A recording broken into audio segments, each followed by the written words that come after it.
The entire week is just a build-up to Friday, because Friday night is game time, because Friday night is football night. And now you're a part of the experience with Lane & Associates Friday Night Rivals, presented by My Computer Career. You're only seconds away from tonight's matchup. Heritage takes on Wake Forest. Get ready for the hits, the big plays, and all the action. This is Friday Night Rivals. Penultimate regular season game featuring two of the elite big schools in the Triangle, separated by a mere 5 miles. It is Friday Night Rivals, presented by Lane & Associates Family Dentistry, between the two-time defending state 4AA champion Wake Forest Cougars and the 8-1 Heritage Huskies. Good evening once again, and welcome to Husky Stadium. And is this the night for the Heritage Huskies to finally knock off the Wake Forest Cougars? We'll find out. Patrick Keenis, alongside former ECU standout Jay Sohnhalter, and Jay standing room only for the biggest game, bar none, in the Triangle. And this is why high school football is the best, because it means so much to both communities, both schools, and the players out on the field. And for Wake Forest, they've been the top dog. Heritage, with this game being at home, senior night, it means so much to them personally, but it means so much to everybody involved in this area. But this game, Patrick, is for the conference championship, and that's the #1 goal. And Heritage has never beaten Wake Forest. But let's get to our players to watch. Generally, it's two from the offensive side. Not so fast tonight. Two elite players on the defensive side of the ball. And the colleges love both of these stars. Jaden McKenzie, over 20 offers, 6'3", 280 pounds. He's a force on the defensive line. He has great quickness, gets off the ball, gets penetration, and he's also outstanding in run support. And then for Heritage, Drake Thomas, the middle linebacker, committed to NC State, averaging 10 tackles per game, outstanding sideline to sideline speed. He's got to be a leader here tonight. With a great home crowd, this defense has to find a way to slow down the running attack of Wake Forest. And he's heading to NC State. We may see him even in the offensive backfield tonight for the Heritage Huskies. Well, the Huskies school opened in 2010. They've never beaten their rivals in the next 6. They actually had to bring in more bleachers to accommodate an overflow crowd tonight. More on that. Third member of our broadcast team downstairs on the sideline, Aaron Summers. Good evening, Aaron. Thanks, Patrick. The atmosphere is absolutely electric for this crosstown rivalry matchup. It's a sold-out crowd, and Wake Forest's 39-game win streak is on the line. What's even more important than all of that, the victor tonight, they take the Northern 4A Conference title. The keys to the game for Wake Forest is to control the clock, and they have to make sure that they don't give up any big plays. Heritage needs to stop the Wake Forest run and capitalize on special teams. Coming up after the break, it's the kickoff between Wake Forest and Heritage.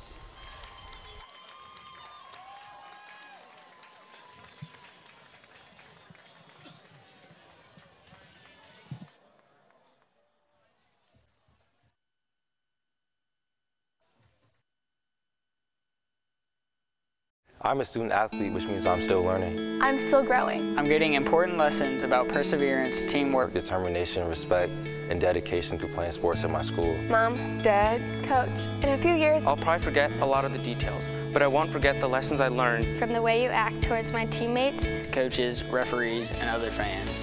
What kind of lesson do you want me to learn? I'm watching. Sportsmanship, together we make the right call. This message has been brought to you by the North Carolina High School Athletic Association. Miller Mott understands motivation.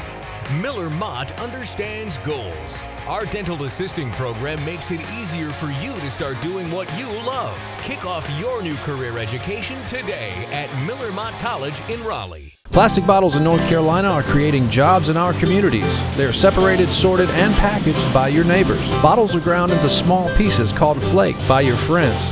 The flake is clean and melted into pellets, then transformed into socks, your favorite shirt, the carpeting in your car, as well as other bottles. When you recycle plastic bottles here in the Carolinas, you're providing employment for an estimated 3,500 people.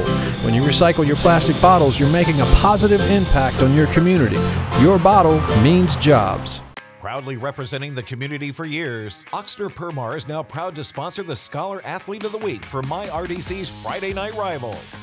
Every Friday night, Ochsner Permar will shine a light on an exceptional scholar athlete who inspires us all to do the right thing, just as we strive to make wrongs right every day at Ochsner Permar.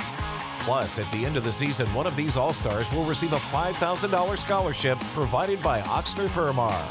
Ochsner Permar, we make wrongs right. Miller Mott understands support.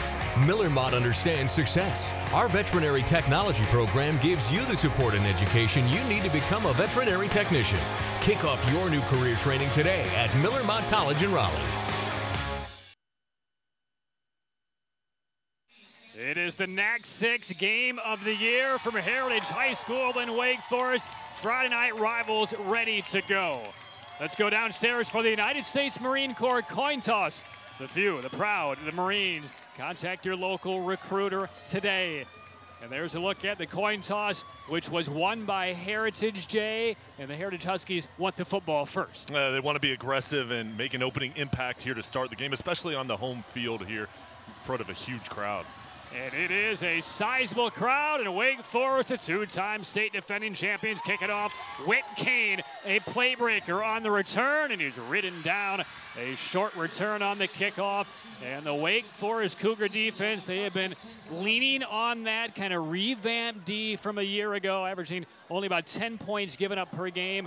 But they will be tested tonight by the Heritage Huskies as we take a look at their starting lineup, brought to you by My Computer Career. If you're not happy with your career job, in as little as 4 months, you can be starting an information technology career. Visit mycomputercareer.edu and take the free career evaluation. Look at the starting offense for the Huskies. Well, Heritage is explosive, but the offensive line, they're going to have to protect and run block in the running game. They're going to have a huge role in tonight's ball game, slowing down the defensive line of Wake Forest. And they run the spread offense by Wallace Clark in his first year as the head coach, as we get a look at the Wake Forest Cougar defense, who picked off a 42-0 shutout win over Wakefield last year. We mentioned they won the last 2 4AA state championships, in which they have not allowed a single point in either of those 2 state title championship teams. And they're suffocating. It all starts with that defensive line. They play a 3-4, but the linebackers are quick and can flow over the top when the defensive line gets the double team blocks and holds them up. Walker Harris, the starting quarterback for the Huskies. Now their inside handoff for nominal yardage by number 5, Jalen Campbell. And they'll bring up third down. There's a look at Tag Bullock, one of the senior defensive linemen on this outstanding defense for the Cougars. Well, and Heritage has to find a way to get positive yards on first and second down, because the last thing they want to be is in third and long situations where they have to throw the ball, and then Wake Forest can bring the blitz in stem and move around to out-scheme. Well, this is a passing team. Josh Crabtree, their leading wide receiver, leads the conference. First pass of the evening is off the fingertip of a defender who's thrown in front of the markers on that far side, almost deflected over to Crabtree. So a quick 3-and-out by the Cougar defense. And Crabtree has a strong arm, and with his wide receivers on the outside, he does a good job moving the ball around, now getting off the field. Wake Forest defense did their job. They should get pretty good field position here for their offense on their first possession. Now there's a look at the Heritage punter, junior Ben Steele. Michael Haywood back to return right at midfield in the navy blue H. And this will be a spinner. It is returnable. It will land short and take a slight Heritage roll. It'll be picked up dead at the 48-yard line. So the Wake Forest Cougar offense, Reggie Lucas, a Wake Forest High School alumnus in his 10th year, and boy, what a job he has done with this program. But we will look, this is more of a wing tee type offense run out of the pistol formation. Very difficult to defend as you get a look in the backfield of a number of guys we'll see. DeMarcus Jones, Trayvon Kenyon, who's a South Carolina commit, and they'll be led to the line by Seth Hillman. He's thrown 9 touchdown passes this year for Wake Forest, but the burden of their offense on the ground. And they begin in positive territory at the Heritage 48-yard line. And Mateo Cepito will be under center. Hand off and a hit to the backfield and dropped for a loss on first down. And the defense has been playing very well for the Huskies over the last couple of weeks. There's a look at Corey Peterson, but they've pitched 2 shutouts in their last 3 games. Well, and this defense has speed, great technique, but they fly to the football. 4 guys there bringing them down, and that's going to be the key tonight for their speed to take over and not give Wake Forest any running lanes. But the leading rushers on this team are Haywood and Jones for Wake Forest. coming in 8-0, 3-0 in the next 6, as are the Huskies, also 3-0. Handoff, sweep it around the left side. This is Haywood, and Haywood gets through the front line and drives the pile forward to about the 40-yard line. Brings up a 3rd and short as we get a look at the starters for Wake Forest on offense, presented by My Computer Career. And it all starts in the backfield with Sadipo and Jones. Those two guys can really run the ball to the outside, but they're physical when they run in between the tackles, and so much pressure on them. Heritage knows Wake Forest is going to run the ball predominantly tonight, but those guys seem to find a way. So 3rd down, we'll call it a short 3 for Wake Forest. A team that has won 39 consecutive games. Handoff to the fullback, and is dragging the defender close to the 40, but short of the 1st down. And the defensive line coming up big twice on this opening possession for Wake Forest. And now on 4th and short, the first early decision for Reggie Lucas as we get a look at the staunch defense of the Heritage Huskies, presented by My Computer Career. Drake Thomas, he's a star on the defense, but so many guys on that side of the ball getting college attention. Daniel Ocean there with a huge stop, forcing 4th down. And maybe in a surprise move from the 40-yard line on the plus side of the 50. 4th and 2, it's going to be a fake. They snap it to Sadipo, he'll throw into the flats, and it is incomplete on the sideline, and they will turn it over on downs. Nolan Paris was ready to boot it away, but it was snapped to the up man and looked to float it onto the flat, but it was just off the fingertips, incomplete. So the Husky defense settling in, gets the stop they needed. Yeah, and Coach Lucas right there, having so much confidence in Sadipo. He talked about him this week, how great of a player he's been, but how productive he's been. They're giving him the ball on the fake punt. It looked like he may have been able to get to the outside through the ball, just not able to connect there. Trey Holloway in the backfield, leading rusher in the conference, gets the handoff, sheds that first tackle, and then gang tackle back outside the 35-yard line, back around the 32. Isaiah Dickens, number 90, finished him off. But it was Jaden McKenzie with that first hit in the backfield, number 92. Yeah, and look at him, just one-on-one block. You cannot block him with one guy. He just shoved his man into the backfield, used his quickness, and blew it up there. And then the rest of the Cougars, they do a good job getting off their blocks, came in to help out. This is a Husky offense behind Walker Harris. They throw for better than 200 yards a game, and their top target is at the bottom of your screen, number 88, in Josh Crabtree. Loss of 5. 2nd and 15. And again, back to Holloway. Knocked around in the backfield, and he gives up about 3 or 4 more yards to the negative. Brings up 3rd and very long for a Heritage. Dickens again, number 90, right in the mix.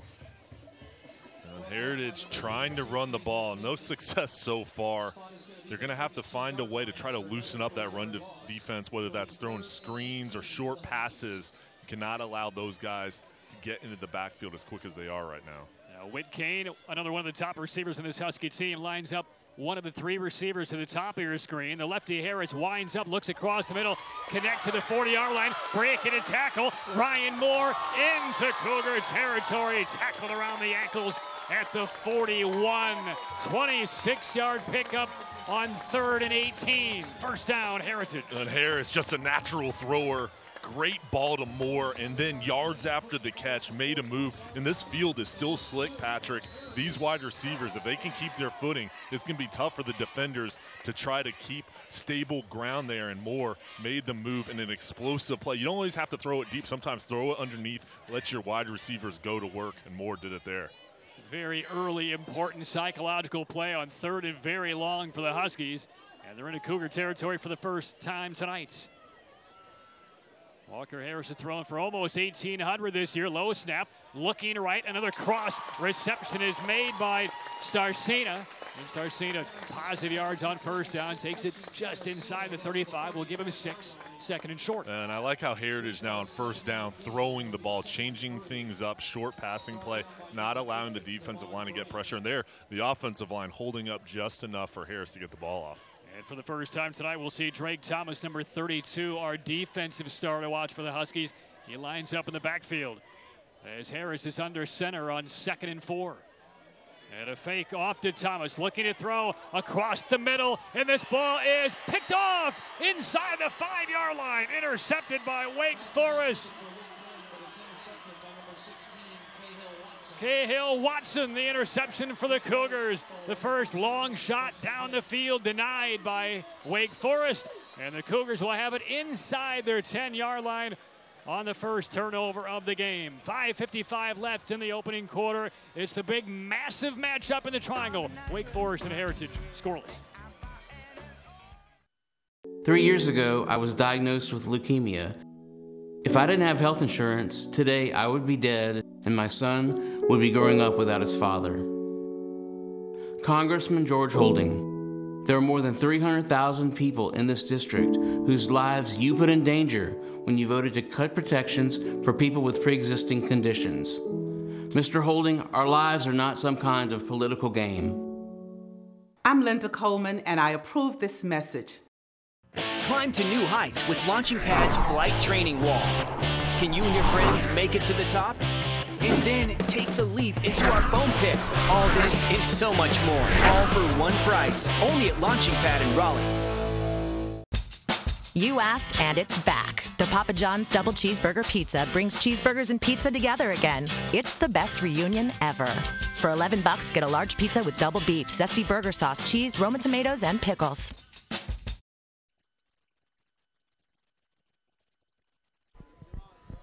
Welcome back to Heritage High School. 2 weeks ago, the Vietnam Veterans Memorial Fund brought the Wall That Heals National Tour to Wake Forest. The traveling wall is a replica of part of the Vietnam Veterans Memorial in Washington, D.C. Members of the Wake Forest and Heritage football teams came together and helped dismantle that memorial wall, honoring the Vietnam's vets.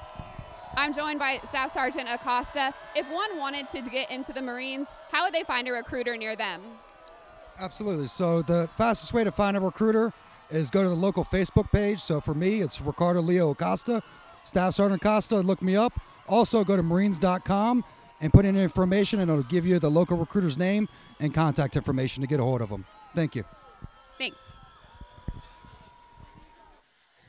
All right, thanks a lot, Aaron. Second possession of the game for the Wake Forest Cougars after the interception inside the 10-yard line by Khalil Watson. And this drive will begin inside the 10. First down, a handoff and some room right up the middle. And good yardage for their outstanding senior running back, DeMarcus Jones, who comes in just shy of 800 yards over the course of this season. He's a physical runner, Patrick, running right up the middle there. A couple missed tackles. He's going to run through arm tackles. You've got to find a way to hit him low, wrap up, and then hope your teammates will come in there because he's powerful. There's so much elite talent on this field. A lot of guys are going to run through first arm tackles. 2nd and 4, pitch to the right and crawling through for a first down. That's Keishman Rogers, number 5, maintaining a low center of gravity. Moves the chains for the first time for Wake Forest. And this is what makes Wake Forest so tough to defend. They run the ball up the middle, then they change things up with the power. Aaron Walker sprinting out there, nice seal block. McKenzie also there doing a good job running the ball to the outside. In this offense, they're going to run a couple basic plays, but they do them so well. Wake Forest 39-game winning streak, the longest ever in the state of North Carolina. Independence out of Charlotte won 109. They're a long way away from that, but they're undefeated again, looking for their 3rd straight state championship at the big school level. And a power run out across the 20 to about the 23-yard line. And it'll bring up 2nd down. Let's talk about this Husky defense. What are their critical plays and critical, I guess, the focus for them here tonight? Well, I think for them, they've got to load the box. They've got to dare Wake Forest to throw the ball. And then also, we talk so much about penetration, but they can't look at the reads, the movement, the pre-snap, guys going in motion. They've got to try to get in the backfield, blow things up, and then find the ball. And eluding the first man in the backfield. But right there, well, that defensive line has been very tough so far. Ryan Thomas, number 50 in there. Corey Peterson, call it his number again, number 12. That's where it really all begins because there aren't many downfield threats in the playbook of this Cougar offense. Well, and they did it right there. 4 guys in the backfield 1 second after the ball was snapped. But I'll tell you, Wake Forest offensive line right there, they didn't block a soul. Those guys got back there quickly. Then now 3rd and medium here. Wake Forest still. Most times you'll see teams throw the ball here, but I wouldn't be surprised if they run the ball. If they do, look to the top of the screen. Trayvon Kenny, number 6, just checked in. He's looking his way, and it's overthrown. Lands harmlessly at the 47-yard line, looking for Rogers breaking down the seam. And that brings up another 4th down for the Wake Forest offense. And Heritage there, they still loaded the box, trusted their coverage, put the wide receivers versus DBs in a one-on-one matchup. And there, looks like they're going to get off the field. Wake Forest is going to sprint out here with their punt unit. And we saw a fake from around midfield in the first possession. No fake this time. As Nolan Paris, number 15, in to boot it away. Whit Kane, who is a playbreaker, stands back at his own 40. And it's a pretty good kick. It does turn over. Kane gives up some ground. Over the shoulder catch made, a fair catch right at the 35-yard line. Good boot by Paris. And the second offensive sequence of the night for Heritage when we return with 3:22 to go in the opening quarter. Scoreless. Miller Mott understands skills. Miller Mott understands goals. Our career-focused medical clinical assistant training makes it easier for you to reach your goals. Kick off your new career training today at Miller Mott College in Cary. Saltwater Seafood has the freshest seafood in town and the best customer service. Saltwater has the freshest seafood in town and the best staff. Saltwater gets their fish fresh every morning. Hey, Dante. Check out the catch of the day at saltwaterseafoodnc.com and join our mailing list for weekly specials. Our fresh fish come daily from the North Carolina coast, and we're open every day but Monday. I love their fresh fish right here at Saltwater. Miller Mott understands passion. Miller Mott understands flexibility. We have the game plan for you to get the training you need for an exciting career in massage therapy. Kick off your new career education at Miller Mott College in Cary. Well, this is just a perfect night in Wake Forest. 5.1 miles separate these two schools. Wake Forest, 39-game winning streak, led by that man, Jaden McKenzie, who's heading to the Shrine Bowl later on next month in the middle of December. And this Heritage Huskies side that is just frothing at the mouth to beat Wake Forest for the first time in school history. Maybe tonight's the night. Second offensive series for the Huskies. And a hand off to the right side, maybe back to the line of scrimmage. You know, Patrick, so many times you've got a team that hasn't found a lot of success against their rival. You put a lot of pressure on yourselves. But the feeling that I got from Heritage this week is it's not pressure, it's excitement. They were ready for the opportunity. They've got a talented team, but it felt like it was their time. And Wake Forest knows the talent of Heritage, and they're ready for this ball game and knows the challenge that they're going to face tonight. Boy, it's so easy to get overkeyed for a game like this. It's your big rival. You've never beaten him since the school opened in 2010. Faulty snap picked up on the move by Harris, and he is absolutely swarmed under back outside the 35-yard line. They'll mark him down almost at the 24. It'll be a loss of 11, brings up third down. But so many elements that a good coaching staff has to keep things under control. That's really the big challenge this week for Wallace Clark and his Huskies. It's senior night. Had a lot of presentations with families and flowers and the tears of putting on the home jersey for the final time this year for Heritage. So a lot of things they need to command here tonight. Yeah, and you know, as a coach, what you try to do is control what you can control. And both coaching staffs they really brought it back to the basics, focusing on doing your job in one play at a time and trying not to let all the exterior things get in tonight's ball game. 20 yards to go on third down, fanning it out. Win Kane makes a sprawling catch at around the 26. And there'll be about maybe a half-yard pickup and fourth down and 19, and Heritage will kick it away. Patrick, tonight both offenses know they're going against outstanding defenses, two of the top defenses in the state. And if you're an offensive player, you have to be patient. You know, you're not going to go out there and have the success you're used to when you're going against defenses like tonight. You've got to protect the football, and sometimes a punt isn't a bad thing. You just can't make critical mistakes. Haywood was ready to pick that up on the first bounce. It basically deadened like a lob wedge at the 44-yard line. And once again, very good field position for Wake Forest. Well, that's really what takes these two teams. We've seen teams across our Friday night rivals from all levels and all conferences, but we've yet to really see some high-leverage defensive football. We're going to see that tonight It's going to give each of these teams, with the right draw, an opportunity to go very deep in the playoffs. And that's what's the difference between a good team and a great team, or a state championship team. So many teams we see play outstanding offense, but they don't really play any defense. Both of these teams, they have great offenses, but their defenses are top-notch, and that's what's going to enable them to make deep runs. Out of that wing tee option, and the handoff is just given off at the last minute. The quarterback, Mateo Sudipo, out to about midfield. And again, we've seen twice on some plays out of this wing tee, some low centers of gravity, staying low to the ground. And some of these tackles have really gone over the shoulders and over the chest of these Cougar running backs. Pickup of 5.5. Cougars come in with as much confidence as you possibly can for a team that hasn't lost in a couple of years. A little reverse handoff inside the 50, and then is ripped back to the 50-yard line.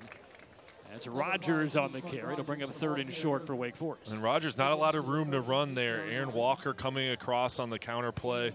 And then also it was Jones with the lead block. But there was penetration getting in the backfield, just not a lot of room to run. And that's a good job of Heritage reading their keys and getting push up front to blow up the blockers. It's Sudipo, the quarterback, with his top back Jones in the backfield. The wing to the right is also a major threat, and Keishmon Rogers. Inside the final 10 seconds of this opening quarter, looks like the Cougars are going to be content to let it run out. And we expected a defensive struggle or a 12-minute stalemate. Reggie Lucas, head coach of Wake Forest, team has got a couple of possessions inside Heritage territory. Nothing on the board yet. And a big 3rd down and short coming up for Wake Forest when we return. We're done with 1 in a NAC 6 title game. No score after 1.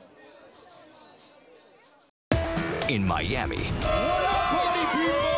the cops are tough. The next step you take will be in the morgue. And the nightlife is killer. He wanted her to suffer.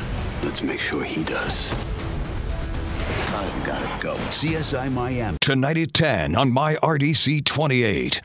America's most captivating true crime stories are on 5 times a week.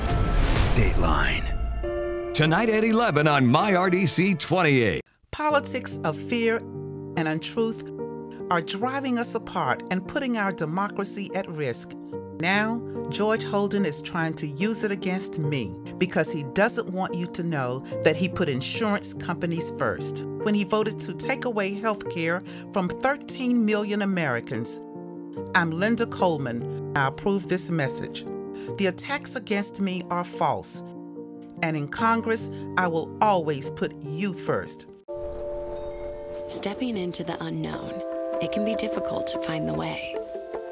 But with the compassion of the cross and the security of the shield, obstacles become openings. As we have for over 80 years, we'll continue to light the way, helping families find the right coverage in all 100 counties, giving you the power to shine forward to whatever awaits tomorrow. Blue Cross and Blue Shield of North Carolina. Live fearless. This is a black dress. I'm the judge, and we're in the middle of a trial. In the People's Court, Judge Millan rules. How can you accept that? Say it, forget it, write it, regret it. Real people. She made a collage of my pictures. Naked pictures? Yeah. Wow. Real cases. He was getting violent. I didn't know what else to do. I want to kill him. Get out of my courtroom. Real drama. What's the age difference between you two? 40 years. Did you let him in on the paternity test? No. Oh, my God. Real justice. The People's Court. Weekdays on MyRDC. The first quarter, it rolled past like a whitewater rapids. No score. Wake Forest and Heritage from Husky Stadium on the campus of Heritage High School. Patrick Keenis, ECU standout Jay Sonhalter with you, and Aaron Summers on the sideline. First play, second quarter. Wake Forest moving right to left. This is a 3rd and 2 for the two-time defending champs. Handoff goes to Jones, trying the right side. Second effort will get him close. DeMarcus Jones again, the ball carrier. He's brought down by number 7, Darius Matthews. And it looks like the officials may ask for a measurement here. Is it first down or is it 4th? Whitsett, our referee, and he has signaled first down for the Cougars. And Matthews there with the tackle. You could just see the leg drive of Jones. He got hit about 2 yards before the first down marker and just drove his way and then reached out just enough to get the first down. Penalty-free opening quarter. And first down again for the Cougars inside Husky territory. A little timing out route. Catch is made by Kenyon, making a move, and then kind of collapsed, making a move forward on the Heritage cornerback Muldrow, and still pick up about 8. And Kenyon, he's going to be in one-on-one coverage all night. Heritage is selling out for the run there. Nice job getting inside the defensive back, presenting the target for Sadipo. A good throw. You know, Patrick, for Heritage, Brady Alves, number 58, leads the team with 8 sacks, but he's kind of neutralized because Wake Forest doesn't throw the ball a lot. But when they do pass the ball, he's going to have to find a way from his nose guard position to get in the backfield. Kenyon, after that catch, went to the sideline. Boy, is he a good-sized target, is he not? Second and short, little misdirection, handoff breaking through. Haywood into the secondary, and a defender grabbing his jersey, spins him around a couple of times and tackles him right at the 20-yard line. 18 for Haywood, and a first down for Wake Forest. When Haywood, he's the speed back, getting to the second level so quickly, made a man miss. And then Drake Thomas there, he really saved a touchdown. We'll see number 32 got blocked, then got off his block, but right here grabbed him, and then he saved it there, because if he didn't get off that block, Haywood was going the distance. I mean, he turned Haywood 1,080 degrees on that tackle. And it's a Blue Cross Blue Shield first down for Wake Forest. Be bold, be confident, live fearless, North Carolina. This is Sadipo faking. He'll toss toward the near pylon on the right side, looking for Kenyon. Incomplete. Kenyon's going against Donovan Muldrow. 2 interceptions on the year, the top cornerback for the Huskies. And it's going to be fun to watch those two guys battle. But you see Sadipo there with the misdirection and just the threat of the run. He's got time in the backfield there, kind of maneuvering in and out of the pocket, and just overthrew that ball. Jordan Atwater, number 2, checks in for Kenyon. Second time we've seen a target of Kenyon and then out of the game on the very next play. 2nd and 10 from the 20-yard line. Scoreless game. Early stages, second quarter. Sadipo on a pitch. Rogers to the right with room. Up the sideline. Cuts it back. Spins away. Dives for the end zone. Touchdown. Keisman Rogers from 20 yards out. Got around the corner. Probed. Cut.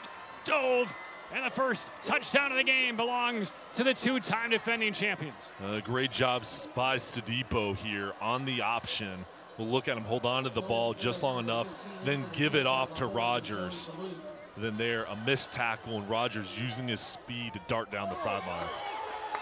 And the extra point fumbled away, recovered by the kicker Paris, and then thrown back down around the 30-yard line.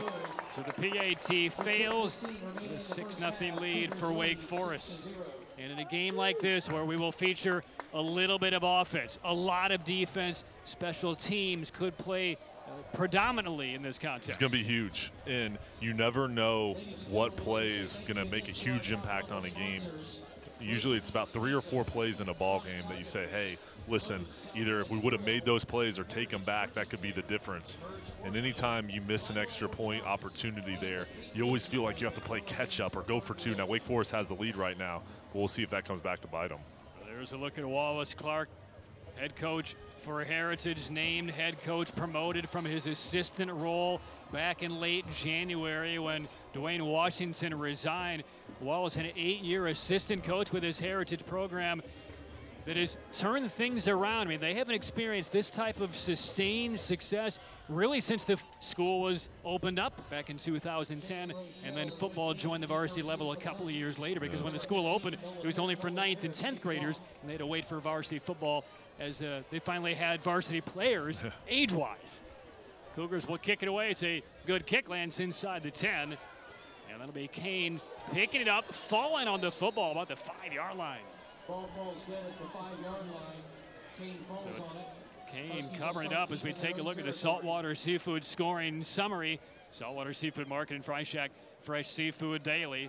There's the reception by Kenyon, part of that 7-play, 56-yard drive for the score. And then there on the option, that's the first time Wake Forest has used the option. Heritage tried to slow it down, but they couldn't get an edge defender to bring down Rogers, and Rogers had a lane towards the outside and took it in for a huge score now in the second quarter.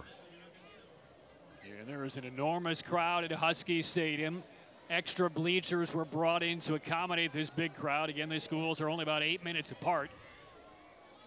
And no bigger game really anywhere in North and maybe even across the entire state of North Carolina today, with playoff implications, seeding implications, and Heritage hoping for that first NAC 6 outright crown, because they've never beaten Wake Forest. They saw them in the playoffs a couple of years ago, knocked out in the quarterfinal round, but to get to that next level as a power in your league and a power across the big class, as we see an injured Cougar down. We'll continue this conversation when we return. Early stages, second quarter, Wake Forest up by 6.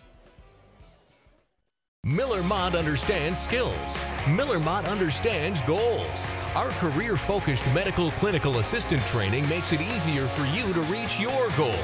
Kick off your new career training today at Miller Mott College in Cary. To whomever said don't bite off more than you can chew, we humbly offer a couple of exceptions.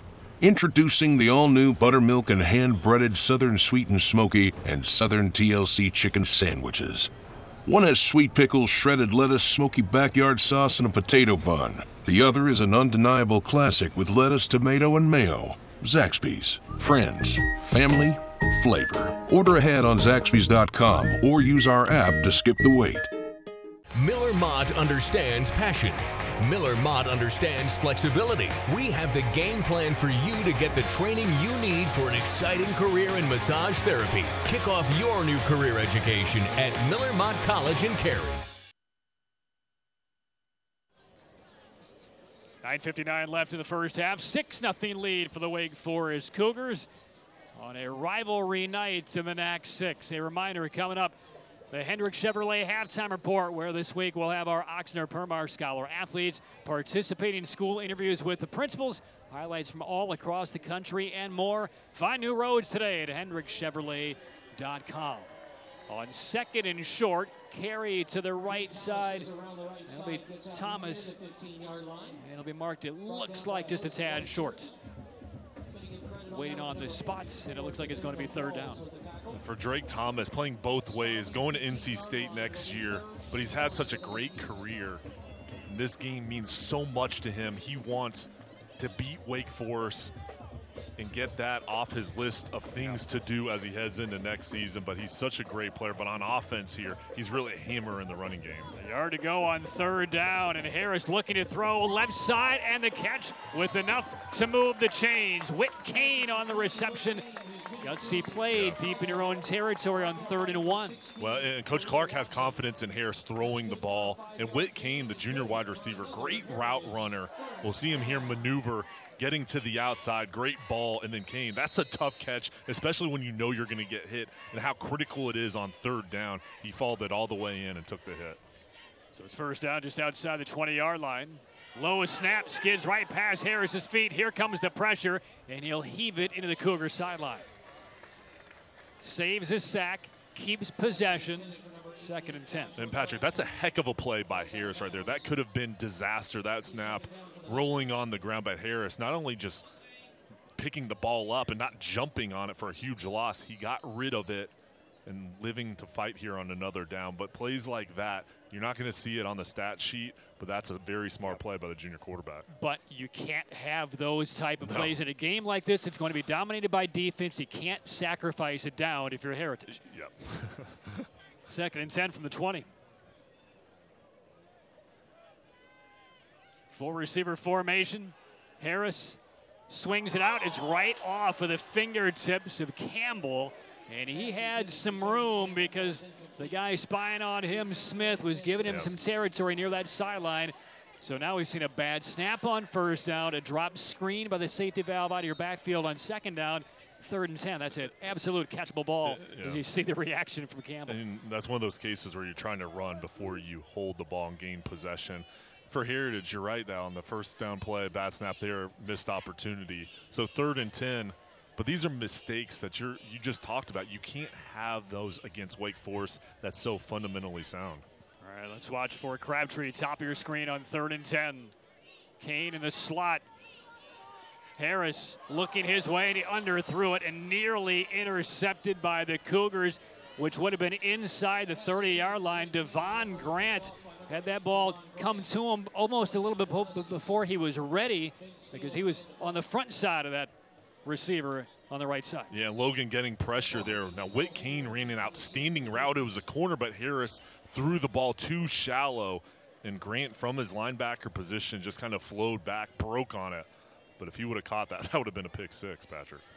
When you talk about a possession right there of near disasters, once for Heritage and right there for Wake Forest. Little pressure on and a high spiraling kick that will be allowed to land at the 36-yard line and then stopped dead by Heritage. Haywood gave some ground, elected not to try and make the catch on that punt, and it did not cost Heritage. And whistles have been blown back toward the original line of scrimmage. I don't see a flag down, but we'll see what our referee Whit Whitsitt has to say. And it's an illegal shift. Call is an illegal shift against the Huskies. Goes against the Huskies, and if I'm Wake Forest, I'm forcing them to punt it away again. Looks like the Cougars are gonna That was a great punt, but Wake Forest here going to get another shot. And again, we talked about special teams, Patrick. Not only kicking, field goals, extra points, but return units and who can create a big play and help out your offense in the field position battle. So there's a look at Haywood. He now creeps up closer to midfield. And the punt now from Heritage is Ben Steele. His heels are just outside the goal line.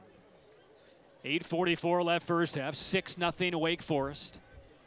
They have not been beaten since November 20th of 2015. Line drive kick, again misjudged by Haywood. Lets it land, and this, even with the penalty, a much better resolution for the Heritage Huskies. They pick up about 15 extra yards despite being penalized. And the drive will begin from the 30-yard line for Wake Forest.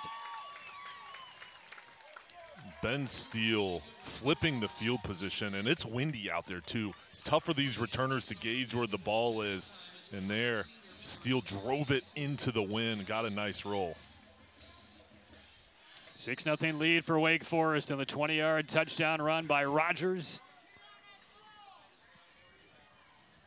And on the jet sweep, coming across, Haywood toward the sideline, lassoed down past the 35. Good first down yardage for the Cougars. And on those sweeps, it's so important for the perimeter Cougars to set their blocks up, whether that's the running backs, the wide receivers, and those stock block situations. If they can make their block, there's room to run there.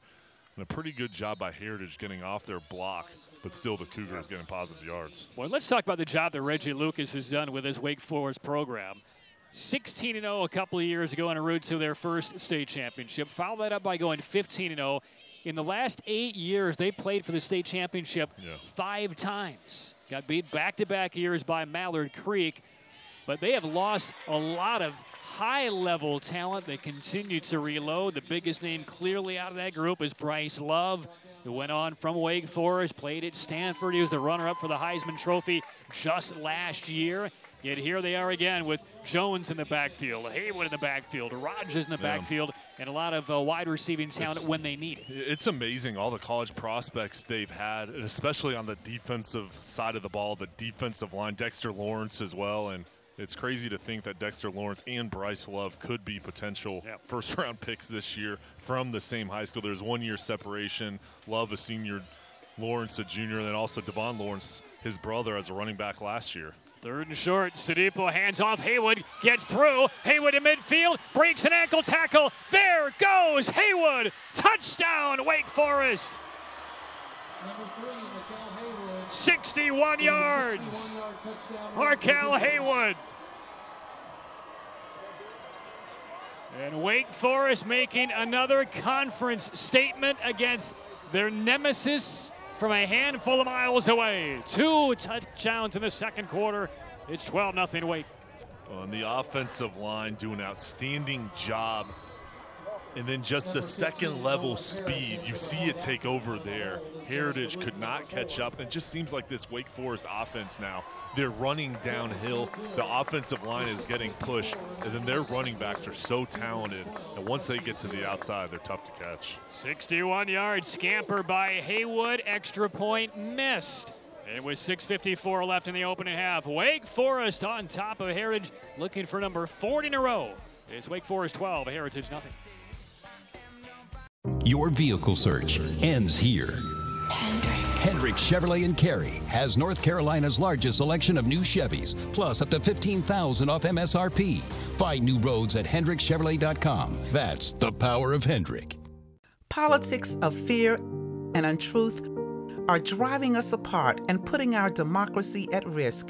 Now, George Holden is trying to use it against me because he doesn't want you to know that he put insurance companies first when he voted to take away health care from 13 million Americans.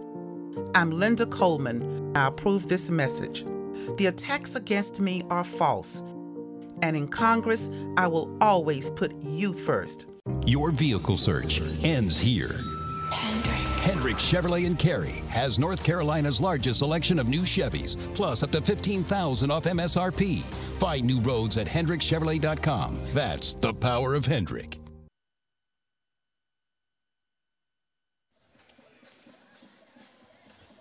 Two chunk rushing plays for touchdowns by Wake Forest in this second quarter. Rogers from 20 on an option. Haywood from 61, looking like a thoroughbred down the near sidelines. 12-0 Wake Forest on top of Heritage.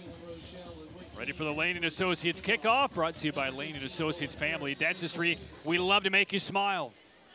And so far, a standing room only crowd looking for that first ever win by Heritage over Wake Forest. A bit somber. And for Heritage here, you got knocked down a couple times. What's your response going to be? You've got a huge home crowd. They need to get a spark play here, something going on offense. We've seen them have some success in the passing game, but especially the last drive, just too many self-inflicted mistakes. They've got to clean that up and give themselves a chance. Winds are picking up and the rain moments away, so a fingertip on the edge of the football for the kickoff. And this is Whit Kane from the 15, bounces right, and is tackled across the 20 by Smith. And the drive will begin for the Heritage Huskies at the 22-yard line. We'll go back to that last drive, 70 yards covering 3 plays. That's because the final 61 came from the quick feats of the junior running back Haywood. Yeah, and then that final block by Kenyon on the outside. These wide receivers downfield blocking, helping out their running backs as a total team effort. That offense is starting to get into rhythm. That's our Saltwater Seafood scoring summary, leading to the Auto Park Honda touchdown. Brought to you by Leith Auto Park Honda. On first down, pass out right side. Kane breaks free. He sprints down the sideline. He's into Cougars territory. Tackle around the 40-yard line. Biggest play of the night for Heritage. And this is a heck of a play by Whit Kane. This is a tough catch. He dipped down low enough just to get this ball right off the grass. Harris getting the ball out quickly and then had to turn for it. But then look at the blocking outside. Then the extra gear right here, turning on the Jets. And that's what the Huskies needed, an explosive play, now flipping the field position. And just got a little bit of a rub block by Crabtree to free up some territory. 38 yards on the reception. First down, Heritage from the 40. They swing it out. This is a lateral to Cole Bloomfield in the backfield. Turns up the right side. And his tackle at the 40. So they stretched it to the far side of the field. The open side only picks up about 1.5 yards. Heritage, though, trying to get rid of the ball quickly and give their offensive line a chance against this great defensive line in front for the Cougars. I like the strategy here, getting the ball out quickly, then letting the wide receivers or running backs try to get yards after the catch. Braden Holt slot to the top of your screen on 2nd and 9, looking his way to fingertip grab by Crabtree on the slant to the 30. Holds on. That'll be enough for a first down for Heritage. We've seen a couple of excellent throws by Walker Harris on this drive. Yeah, and Harris on target, and Crabtree coming across on the slant. Holt ran the clear route to bring away the safety, and then just coming right underneath the coverage, able to focus on that. And now this offense is starting to gain confidence with these wide receivers making plays. Yeah, if you're the Cougar defense, you can hear the click, click, click of the Huskies offense. It's first down from the 30, giving up ground. Screen to the right side, looking for Edwards, but sniffed out in the backfield beautifully by Isaiah Dickens, number 90. The backside defensive end smelled that play out from the outset. Everything was drifting to the top side, but Dickens held his ground. And that's going to be a play Dickens is going to watch on film. He's going to get praise from the coaches. When you're a backside defender, it's so hard to stay at home and not fly over the football. That's what Heritage was counting on, the defense to go over towards the right side. Dickens stayed put and made a huge play. That is a loss of 6. Huskies trailing 12-0, 4:55 and counting for the half. High snap, Harris volleyballs it to himself. Now flushed out, and again, he'll throw it away into the Wake Forest sideline. So we've seen 2 high snaps to Harris and then 1 skid past his ankles in this first half. Center issue major for Heritage in his first half. Yeah, and they've got to clean that up. They need to go over the sideline and practice that, because those errors, for Harris, he's lucky to get rid of the ball and he's going to not lose any yards on that play, but it's a missed opportunity. And here, kind of in no man's land on 3rd down, you know, they've got to get some points on the board, try to inch closer to Wake Forest, but you wonder, is this going to be 4-down territory when they're here? Is this a kicking situation with the field conditions as well? And you see the first time out of the game taken by Wallace Clark, and a Heritage ahead of a 3rd and 16. So they know even midway through this first half, this is a very important play here as they're in a Wake Forest territory. A reminder, coming up during the 4th quarter of tonight's game, we'll be selecting the Miller Mott College play of the game. Miller Mott, changing futures, changing lives. Kick off your new career with Miller Mott. Well, there's a look at all of the fans here at this stadium tonight. You have the Husky Hooligans, which is their big spirit crowd, all the student body here. They have really owned this program. Again, the school's only been open for about 10 years, but because of the explosive growth here in the Wake Forest area, the reason for the construction of this new high school, boy, the last couple of years, they have put this program on the map. 12-2 last year before they knocked out in the 3rd round of the playoffs. 11 wins the year before. They're 8-1 and effectively playing for the outright conference championship tonight, even though each team has 1 more game next week against a lower tier team to wrap things up. In this game, so much importance and significance, but for these 2 fan bases, they just want to be the top team in town. All right, Liner reaches the 20-yard line on 3rd and long. Harris, time to throw. Now the time is up. Switches to his offhand and is shoved out of bounds around the 35. He goes down hard. I don't see a flag coming in yet. And the flags will stay in the back pockets of all of the officials. And that will bring up 4th down. That was borderline on the sideline. Yeah, and borderline, but also, too, if you're a defender for Wake Forest, you don't want to hit a man out of bounds, but especially not on Heritage sideline. And he was out of bounds. Was the contact laid by Bullock, number 94 in the chase, Jay? He was out of bounds, definitely. I'm a little bit surprised there wasn't a flag there. All right, so Heritage will punt it away, and the punt block team is on the field for Wake Forest. Nobody back to return, but the kick is on the way, and it's a Shanker on the right side of the sideline. We'll see where they mark this one off. The line of scrimmage was around the 36-yard line. The official is still retreating, and he will mark it now at the 14-yard line. So a 12-0 lead for Wake Forest. 4:33 left in the opening half. Stay tuned for the Hendrick Chevrolet halftime report. We'll have this week's Oxnard Pyramar Scholar athletes. Some interviews from our principals of this ball game, highlights from all across the country, and more. Find new roads today, HendrickChevrolet.com. Good to have you with us as the 2-time defending state champion Wake Forest Cougars on a 39-game winning streak. A road lead by a couple of scores each in this 2nd quarter. And in possession again with 4:33 to go. Hand off Haywood. Tries the short side. Look at him shifting past one and just shouldered forward. And a big gain again for Hayward. Boy, Haywood, 2 big runs, 1 in open space, and there just that nimbleness heading toward the sideline. Not a lot of room to squirt through. He's following number 62, Mason Jones, as a running back. You've got to stay patient and let your offensive line set up their blocks. And there, Jones, outstanding job clearing a path. And then Haywood, sometimes as running backs, you get into a flow as you get more and more carries, and he looks fresh and fast tonight. Oh, inside handoff and room on the surprise. Jones out to about the 35-yard line. He was 1 broken tackle away from maybe taking that one the distance. And what a 1-2 punch. Haywood, Jones, also Rogers there, 3 guys, then Sadipo too. So many guys in the backfield that are dangerous with their legs. And that's why they present so many problems to a defense, because if you take away one guy, there's somebody else that can hurt you. And they all have different styles that present so many different problems. All 3 timeouts remain for Wake Forest in this first half, leading 12-0. Short 4 yards to go on second down as they approach midfield. And the jet sweep again. Haywood with that shiftiness. Again, Haywood into the open territory. Haywood on the way again. He takes it in from 64 yards. A possession after he ran it in from 61. A career night for Michael Haywood.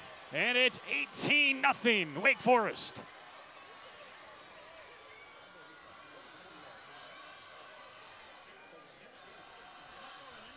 Well, and he's hitting home runs tonight again.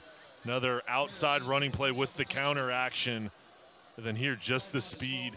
Heritage not getting off their blocks, not getting push. It just feels like Wake Forest has the confidence now. Haywood, he's getting the majority of the carries. Coach Lucas sees he's in a groove right now. He's feeding him, and it's paying off. 125 yards on 2 touchdown carries by Haywood. And the lead is 18-0 for Wake Forest. So the visions that all the Huskies dreamt about last night, about this being the night to knock off Wake Forest, this being the night to announce our presence as maybe a high seed, very high seed in the playoff appearance that will come out in a couple of weeks, dashed here so far in this first half by the 2-time champs. Well, and things aren't going your way, but how are you going to respond? Are you going to be a champion and respond and try to make up for some of the errors you've been making? Because a lot of these errors have been self-inflicted. On offense, bad snaps, some penalties, missed opportunities. On defense, missed tackles, not staying in your gap. And Wake Forest, boy, do they look good. But Heritage, they're explosive too. They've got to find a way to try to get some points here before the half. And here they're going to go for 2. Yeah, after a couple of botched PATs in the first 2 TDs, they will go for 2, leading by 18. Sadipo holds on to it, wrapped up, and snuffed out. And the whistle is blown, and Sadipo face plants it into the grass. Loses 15, so no conversion there. So it remains an 18-0 Wake Forest lead. All right, well, Jay, let's talk about what Heritage needs now. 3:22 left first half, couple of timeouts. You've now taken a couple of standing 8 counts on. So it's different when you go 90 yards and 13 plays when you're hit with the hammer as quickly as they have been by Haywood and Rogers and company. As we get a look at the Saltwater Seafood scoring summary, it's tough to catch your breath. It's like somebody knocked the wind out of your lungs. It's defeating when you have these big explosive plays. You go over the sideline and say, hey guys, what's happening? Who's messing up? But you can't have that mentality. You have to find a way to fix it. And again, right now, I see the Wake Forest offensive line getting pushed, and then the running backs are just taking over. And now here for the offensive Heritage, what helps you out is good field position. The special teams unit has to find a way to help out their offense, because this is such a good Wake Forest defense. You cannot continually go 70 yards, 80 yards for a touchdown. You've got to give them a shorter field. And then we talked about cleaning up some of the snaps. And then they've got not pressure. They've got talent. They just haven't been able to execute at a high level so far. 64 yards.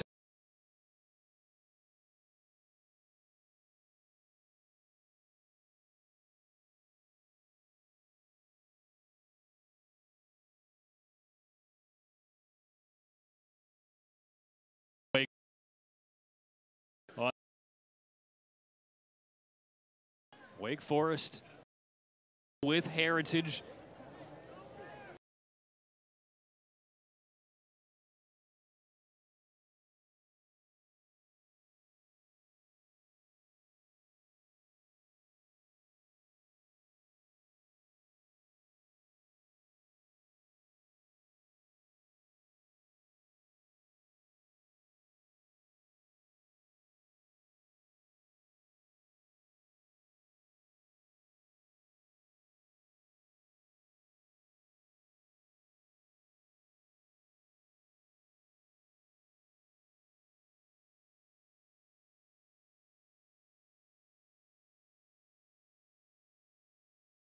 Field. They're 3-6 overall.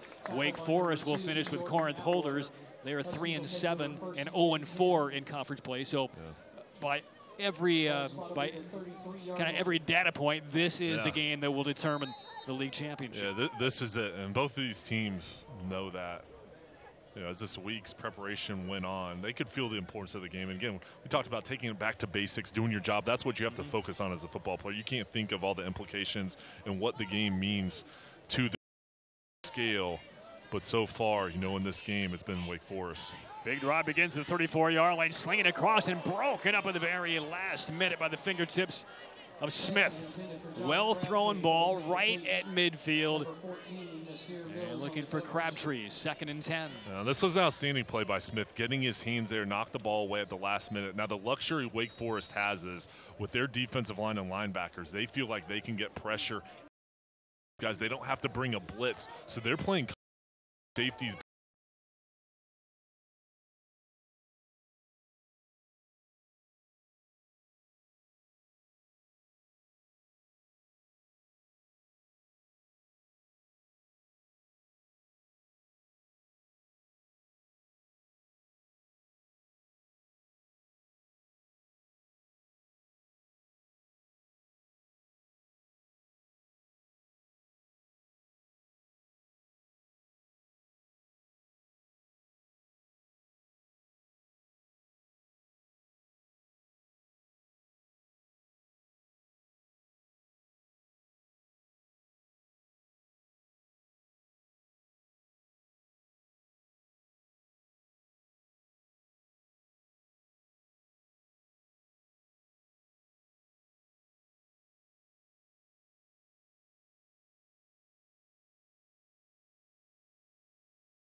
So with 2:19 to go, Wake Forest raining down on Heritage 18-0. These are healthy raindrops. It's been a while since I've had a Susan B. Anthony dollar coin in my pockets, but these are Susan B. Anthony-sized raindrops falling. Fortunately, though, for now, no lightning, so we will play on. And this drive for Wake Forest begins the 45-yard line. Little delay by Sudipo. He'll flip it through the driving rain. It's up for grabs and knocked away at the last second. Kenyon got close to making that grab, and it's incomplete to the 2nd down. I mean, this rain, this is about as hard as you'll ever see coming down, and it happened instantly here. And now for Wake Forest, a little bit surprised they threw the ball there. The name of their game is running the ball. As soon as it started pouring, they threw it there, and you could see the ball kind of slip out of Sudipo's hand a little bit. And now you got to focus, even though it's pouring down. Both teams have to still execute at a high level here. Yep. For anybody who thought that Aaron Summers' job was easy and cake and just an easy invoice to send in, work in these conditions on 2nd and 10. And through the middle, pickup of about 7, maybe 8. And this might change the play calling here for Wake Forest as we're under 2 minutes to go in the first half. And Drake Thomas right there with the tackle and playing the linebacker position. And he's been all over the field tonight. But he's the guy, you know, if you're an offensive lineman, you have to know where he is to get up to the 2nd level to try to block him. But he's found a way to slip off his blocks there. But a critical down here, he's got to step up on 3rd down. 3 yards to go on 3rd down. Sudipo again out of the gun. Hands it off, breaking through. That is Haywood again. And another tackle made by the fabric of the jersey. Supervet, another Cougar touchdown. That will stop the clock with 1:30 to go. Move the chains here for Wake Forest already with a 3-touchdown lead. On Heritage there, the 2nd time Drake Thomas has gotten off his block. He got initially pushed back a little bit, but spinning around to make a tackle there that otherwise would have been a touchdown. Blue Cross Blue Shield first down for Wake Forest. Be bold, be confident, live fearless, North Carolina. First down carry, and Haywood tripped up and held up around that left ankle by Drake Thomas. Boy, he's been everywhere. Lost a yard. And that misdirection, it's so tough as a linebacker to see where the ball is, but they're reading your keys, seeing where the offensive line is going, and then blowing it up. And here with the clock dwindling down, for Wake Forest, this is 4-down territory. You can't punt it here. You can't kick a field goal. You got to try to go for a touchdown. Well, as difficult as it has been for the Heritage defenders to wrap up Cougar running backs, even more slippery now with this deluge of rain.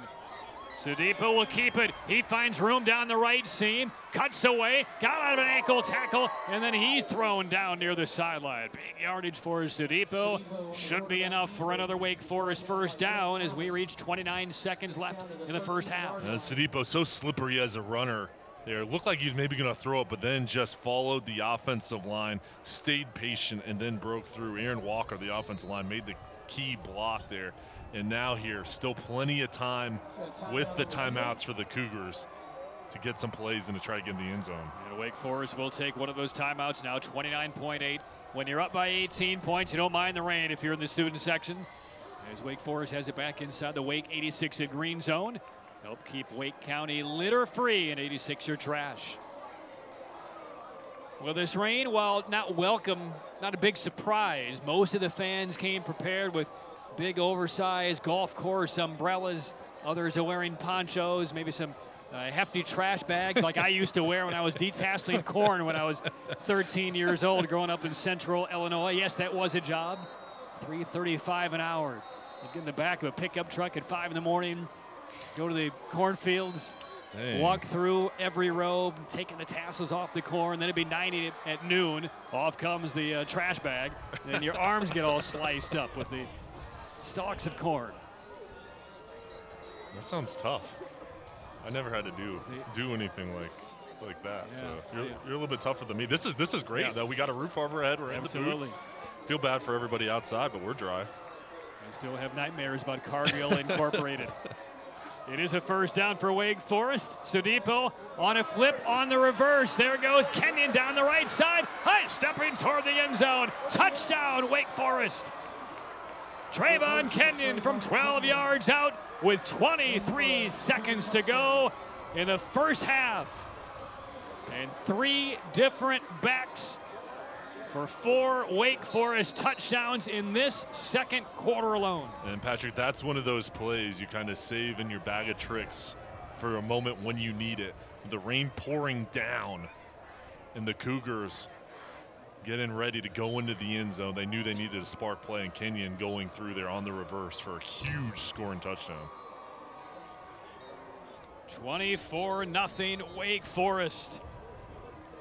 And they have just absolutely ripped the hearts out of the chest of what was a very confident Heritage Huskies squad. And again, they have gone dry in school history against their big brothers from 5 miles away, Wake Forest. They thought this might be the night, but another nightmare is on the way. Extra point for the first time tonight is knocked through. And with 23 seconds left, it is Wake Forest 25, Heritage nothing. And remember, Wake Forest will get the football to begin the third quarter. Well, and they're finishing off the drive with a touchdown, but also time management, using the clock. It's a great job by Wake Forest executing. And now over on the Heritage sideline, things are somber. Going into half, it's raining. Things aren't going your way. They've got to make some adjustments at the half, and they've got to get some momentum, and they've got to keep their spirits up, even though this half hasn't gotten your way. This is a rivalry ball game. With the rain, you never know what's going to happen. Turnovers, slippery ball. You have to keep your head in the game and keep the right mentality. All right, let's get to our scoring summary presented by Saltwater Seafood on this drive. Didn't take long, but another fatal touchdown given up by the Heritage defense. There's the reverse flip to Kenyon, untouched into the end zone. 55 yards, 6 plays, And they take almost the final 2.5 minutes off the first half clock.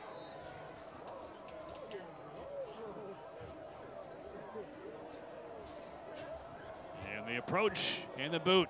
It's a low skidder through the rain and picked up delicately at the 15-yard line. And this is Cole Bloomfield to the left. The rain still powering down with the wind at the back of Heritage. 17 seconds left, couple of timeouts. But I think if you're Wallace Clark and the Heritage Huskies, you simply want to call a safe play here. Don't worsen the damage and regroup. I would just take a knee here going to the half, because the last thing you want is a disaster to happen with the conditions out on the field. But for Heritage, there's so much talent they have. You still have to feel like, hey, if we can make some adjustments, get some explosive plays, get some turnovers, we can get back in this ballgame. They have the players. They just haven't been able to execute so far. But do they have the belief? We'll find out in the second half. This is Harris, and he will heave it down the left sideline deep and overshot Crabtree. 11.9 left, so they will not take a knee. They will not play conservative. I suppose you never know, right? A defender slips down. You have a quarterback with a lefty, a lot of arm strength, trying to hit your big play guy, Crabtree. What I would do here is, again, we talked about getting rid of the ball quickly. The last thing you want to do is stay in the pocket for a while, allow the pass rush to get to you. I would throw a quick slant, hope that a defender either misses a tackle or slips down, and then you can go off to the races, because you do not want to turn over here. Harris will play a little bit more conservatively. It's off of the fingertips of Holloway. And man, if Grant sees that one on the deflection, that's an interception return for another touchdown. And that's the danger with the wet ball, throwing the ball there. I mean, that very well could have been terrible for the Huskies. And there, after you see that happen, I would play it safe here, just take a knee and get down and get to the half. Now, if there is some good weather news, there will be a little bit of a break of this rain, but the bad news for Heritage is that break might just be at halftime, because there's more rain to our southwest. 7.5 seconds to play in the first half. This is third down. And now a handoff to the right, getting around the corner, slipping down, and Campbell will take it across the 40, and that'll be enough for a first down, but the first half clock is wound down. It was 0-0 after 12 minutes, and then 4 uppercuts by Wake Forest running backs. 2 big scores by Haywood from 61 and 64. And at halftime, Wake Forest with a 25-0 lead on Heritage. Well, and right now it's been all Cougars. But both of these teams, they have to keep things in perspective. It's only been a half. Wake Forest has been outstanding running the ball. The last thing they need is to feel overconfident right now. We've seen them play so well throughout this season, all 4 quarters of the game. They've got to finish it out. And then on the other side, Heritage going in here, they've got to go to the half, make those adjustments, talk to their team about, hey, guys, listen, it's all about focus and mentality here. We're still in this ball game. We just got to get it going. They have to play well the first 5 minutes, Patrick. That's going to be the key. Come out, win the opening drive on defense, then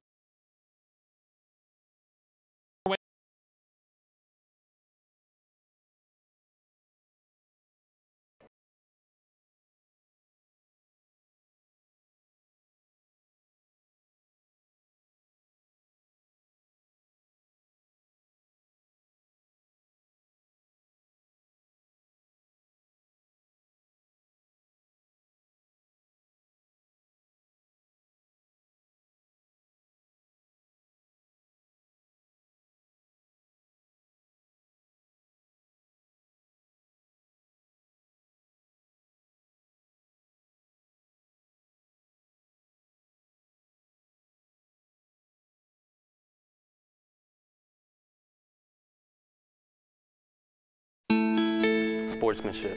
It means a lot of things. It means showing respect for the opposing team and being a good host for our visitors. It's about modeling good behavior and not getting caught up in the emotion of the moment. It's about winning with humility, losing with dignity. It is about making my high school games. It's a good memory that I can enjoy for years to come. Mr. Official. Mom. Dad, son, daughter, coach. Are we in this together? Sportsmanship. Together, we make the right call. This message has been brought to you by the North Carolina High School Athletic Association. Miller Mott understands motivation. Miller Mott understands goals. Our dental assisting program makes it easier for you to start doing what you love. Kick off your new career education today at Miller Mott College in Raleigh.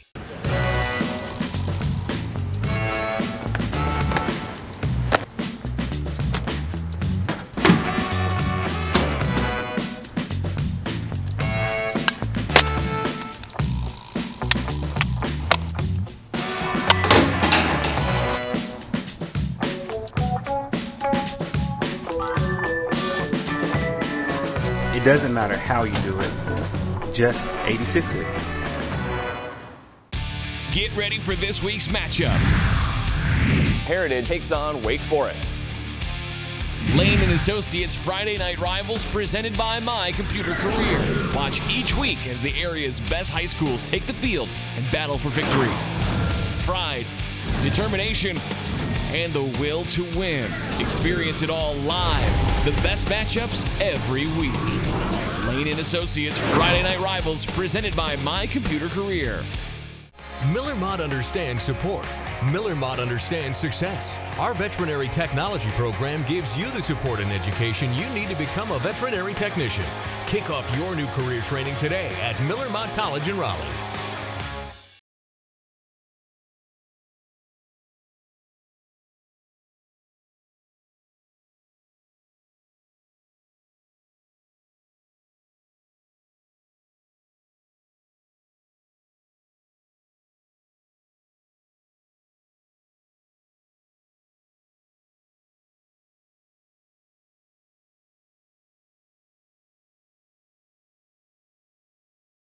High School, Dyson Pender, Senior Dyson, a 3 stand. Is a member of the National Honor Isaiah Dyson and other nominees eligible to win a $5,000 scholarship to be presented at the end of the season, courtesy of Oxnard and Parmar, making wrongs right.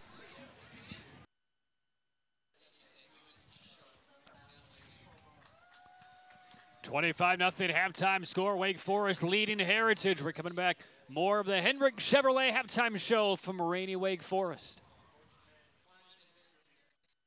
I'm at Saltwater Seafood, best seafood place in town. I'm telling you, the best service. The people here are excellent. They treat you like family, and they got the best fresh fish, and it's so good. And not only can you buy fresh fish, you get it fried in the shack. They fried it seasoned to a T. I come in here all the time. I don't ever go nowhere else but here. I'm telling you, best place in Raleigh. You hear me? You better come on down and get you some fish. I love it. Come see us!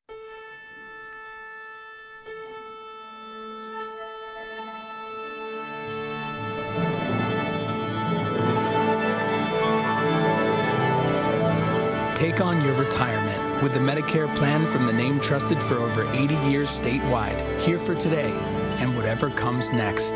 Medicare plans from Blue Cross and Blue Shield of North Carolina. Live fearless.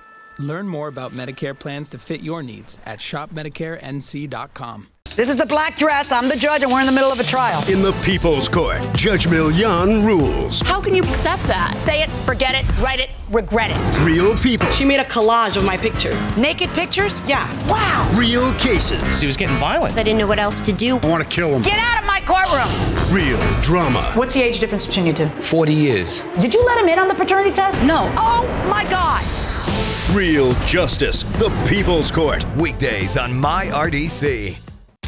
Get ready for this week's matchup. Heritage takes on Wake Forest. Lane and Associates Friday Night Rivals presented by My Computer Career. Watch each week as the area's best high schools take the field and battle for victory. Pride, determination, and the will to win. Experience it all live. The best matchups every week. Lane and Associates Friday Night Rivals presented by My Computer Career.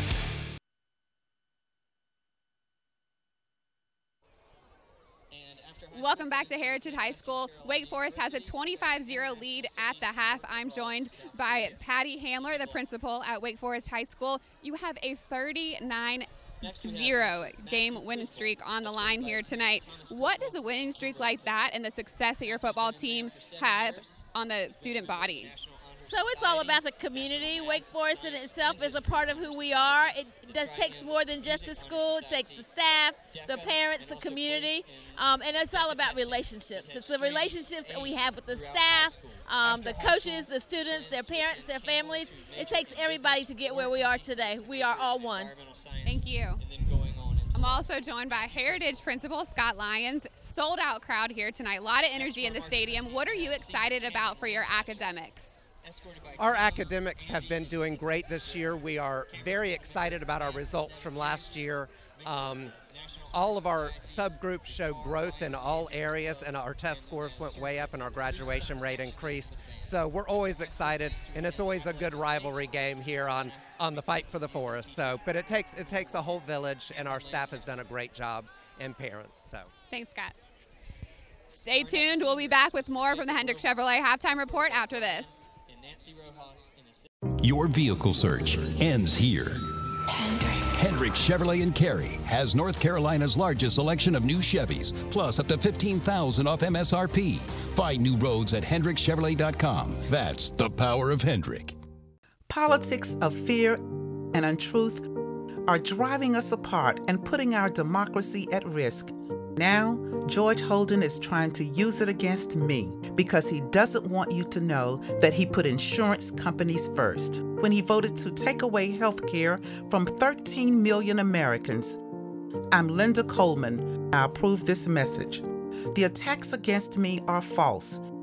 And in Congress, I will always put you first. Proudly representing the community for years, Ochsner Permar is now proud to sponsor the Scholar Athlete of the Week for MyRDC's Friday Night Rivals. Every Friday night, Ochsner Permar will shine a light on an exceptional scholar athlete who inspires us all to do the right thing, just as we strive to make wrongs right every day at Ochsner Permar. Plus, at the end of the season, one of these All-Stars will receive a $5,000 scholarship provided by Ochsner Permar. Ochsner Permar, we make wrongs right. For projects big or small, play it safe when you plan on digging and call or click 811 3 working days before you dig. 811 is the first step to getting your buried underground utilities like gas, electric, or internet lines located. Having these lines marked before digging helps keep you, your family, and your neighborhood safe. 811 is fast, free, and it's the law. Learn more at nc811.org. Your vehicle search ends here. Hendrick Chevrolet in Cary has North Carolina's largest selection of new Chevys, plus up to $15,000 off MSRP. Find new roads at HendrickChevrolet.com. That's the power of Hendrick. Welcome back to the Hendrick Chevrolet Halftime Report. I'm joined by Sales Manager Reggie Jackson, Sales Manager for Hendrick, Buick, GMC, and Cadillac. Now, how does the Hendrick philosophy relate to high school sports? With the Hendrick philosophy in high school sports, it's more about teamwork, working together to try to make things happen and accomplish a good quality of life, the culture, and just the community. As the halftime sponsor, what do you hope to get out of that? We hope to get more involved in the community, dealing with sports, the schools, and just bringing people out and us coming out and helping out with the community. Thanks, Reggie. All right, thank you. Patrick?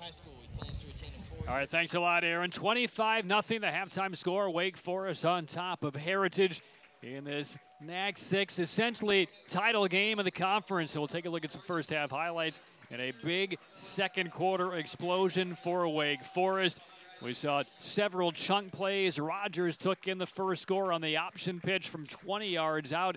And then it was Haywood, back-to-back big plays, 61 yards and 64 yards, all within about a 3.5-minute span, Jay Sohnhalter. And then you had the option by Kenyon a little bit later on. There we see a look at one of Haywood's touchdown runs. What changed the look and the landscape of this game in the second quarter for Wake Forest? The offense for Wake Forest quiet in the first half, but the second half it was the blocking, and then they ran that counter to the outside. The offensive line did a great job pulling and then blocking downfield, and then it was just the speed of the running backs. Too much, and then Heritage just kind of got on their heels. They weren't attacking, and it was too much, and then the trick play for the final touchdown was huge for the Cougars. Well, the longest winning streak in North Carolina history belongs to Independence out of Charlotte, 109. A win would give Wake Forest its 40th and put it in top 10 in North Carolina high school football history. They're well on their way. Halftime, 25-0. Wake Forest leads Heritage on the road. Growing up, I was kind of reserved and quiet, and then when I got on the soccer field, I sort of just left all that behind me. You know, my friends and I, we would laugh and scream and just like have so much fun. And so as I started playing soccer and getting more into it, at school I realized it was easier for me to make friends and connect. Just because that camaraderie I had on the soccer team, I felt like I could do that in real life, like why not? Miller Mott understands skills. Miller Mott understands goals. Our career-focused medical clinical assistant training makes it easier for you to reach your goals. Kick off your new career training today at Miller Mott College in Cary. This is a giant 60. It's huge to make a point. Right now during the Rooms to Go holiday sale, you can finance great-looking new furniture for 60 full months with no interest. One big reason to shop Rooms to Go right now.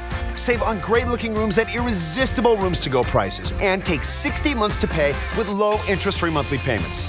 No games, no gimmicks, no interest for 60 months. So hurry to Rooms to Go because this is big. Love is louder. Love is louder. Love is louder. Love is louder than bullying. Than hate. Depression. Loneliness. Stress. Than anger. Love is louder than fear. Anxiety. Insecurity. Love is louder than discrimination. Love is louder than abuse. Love is louder. Love is louder when you take action to help yourself or a friend. If you or someone you know is having a hard time, go to loveislouder.com to find out ways you can get help and feel better. Miller Mott understands passion. Miller Mott understands flexibility. We have the game plan for you to get the training you need for an exciting career in massage therapy. Kick off your new career education at Miller Mott College in Cary. 25-0 Wake Forest leading Heritage. Aaron Summers is down on the sideline with the Huskies' first-year head coach, Wallace Clark. Aaron? Coach Wallace, what are you going to need to do in the second half here to stop the Wake Forest run? Well, as of right now, you know, they're doing a great job offensively and also defensively. So as of right now, we just talk to our guys and find a way we can finish the game. That's pretty much what we're going to try to do. Where are you going to find that answer? Well, hopefully with those guys, you know, our players, we got a good game plan, and I think we got to continue to try to find some success somewhere. Most likely to run. If not the run, we pass, and defense just got to attack the ball a little bit more. Got to need a run in this weather. Oh, yes, ma'am. You know, this is a beautiful night for football. It really is. You know, we haven't had opportunity to play in rain like this, but hopefully it kind of works out in our favor. Thank you. Yes, ma'am. Thank you. Patrick? Thank you, Coach. Thank you, Aaron and Jay Sohnhalter. You've been on both sides of the ledger in games like this. And when it's late in the season, it's your rival, a team you feel like you finally caught up to in terms of talent, but you need belief without evidence of beating them. You're down 25. How does the message get through to the young kids to continue to play with the effort they need the second half? Well, I mean, you've got to say, hey, guys, listen, we played terrible the first half. Things aren't going our way, but that doesn't mean it can't change here. We need explosive plays. And, guys, listen, we practiced all week for this. Do your job. We can't get it back in one play, but keep the winning mentality going. Don't get down on yourselves. Let's fight and let's scrap and let's claw our way back into this game. And it's really not so many times about X's and O's. It's just about mentality, fight, and focus. They know what the importance of this game is, but how are you going to respond when you get knocked down? That's the whole key. Well, this is a big one across the Triangle, and every week we take a look at some of the great highlights from all across the country. Let's take a look at some of those now from Friday Night Rivals and our sister Thursday night games all across the country. Got it back to about the 40-yard line. Look at here. And it is going to be a block punt. scooped up by the Spartans, and they will have it inside the Hoover 10-yard line. For a senior, getting a lot of pats on the back. A little double reverse and a pass perhaps off of it, wide open. And did he make the catch? He did. Touchdown, Mountain Brook. Christian Williams. They'll look his way, looking to heave it to the corner of the end zone, and he's got it for the touchdown. What a catch and what a throw. And now they're going to go to reverse. They're going to throw that reverse pass wide open. Touchdown. Just a beautiful play. Looking right, nothing there on the move. He made a pass like this early in the game. And this one gets through. Jeanette outbattles Grant, takes it out of his hands, and scores a Jordan touchdown. Blitz coming. And he's going to throw long downfield in the middle of the field. There are 4 people back there. 3 are Raiders, and it's picked off by Mershawn Rice. Rice coming back the other way, up across the 20-yard line, still on his feet, across the 30-yard line. Rice to midfield. Rice with only linemen to beat, and Mershawn Rice is going to take it the distance of the football field with no flag down for a touchdown with 4:11 left to go.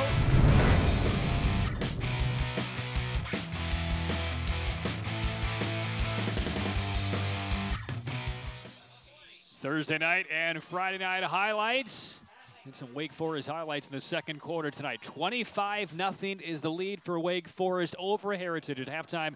Jay Solnholt, as we take a look at the first half stats, not a big surprise. Heavy lean, as they say in this political age, leaning heavily toward Wake Forest in this precinct. And those 289 yards versus 0 for Heritage. That's the difference right now. And you look at the second half. Can Heritage get a ground game going? Can they stop Wake Forest run? That's going to be the key. And also some of those snapping errors. Penalties, only a couple for both sides. But I'll tell you, with the way Haywood's running the ball, he averaged 9.6 yards per carry coming into this ball game. But he's been hitting home runs all night. They've got to slow him down for Heritage. Well, you break down those numbers. Even if you only excise the 4 touchdown runs by Wake Forest, 157 yards on those 4 touchdown scores. That means they're averaging up almost 40 yards per touchdown scoring play in that second quarter. That's unstoppable right now for the Husky defense. And the other key is you want to make Wake Forest work for it. You've got to make them repeatedly snap the ball, especially here with the field conditions, with the weather, with the rain. You never know what's going to happen with the slippery ball, but you cannot give up the big play. All right, at Heritage, as we mentioned, they won the toss. They took the ball to begin the game, so down by 25, they will kick off our Lane and Associates Family Dentistry kickoff. And tightrope in the sideline is Rogers. He did stay off of the chalk and now breaks through, cuts it back in the middle, almost to midfield, and then finally tackled just shy of the 50. He was a millimeter from catching that kickoff out of bounds. And he ran it to about the 47. And Patrick, for Heritage, first 5 minutes, this is going to be the key. You've got to come out and win, get a stop on defense, and then offense, score some points. It's going to be so important. You know the coaches down there said, hey, we got to come out fast here in the second half. Well, you talked about coming into this third quarter, making Wake Forest work. That's something that Heritage did not do in the first half, because how many possessions did Wake Forest have, either beginning at midfield or even in Heritage's side? Well, they're almost at midfield off of that long kickoff return. So first down from the 48-yard line with a 25-point lead. And they stay inside the tackles on first down, maybe out to midfield.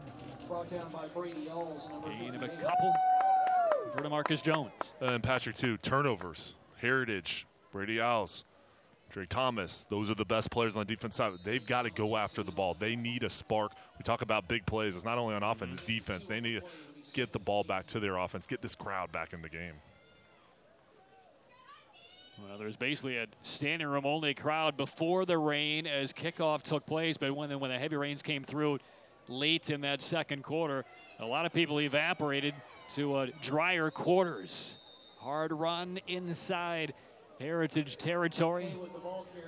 And that's Haywood, who had that enormous first half. Those 2 long touchdown runs of 61 and 64 yards. Sets up third and about 3. Oh, and there the field, you can see the rain starting to affect the play. A couple Heritage defenders slipping down there as they ran after the ball.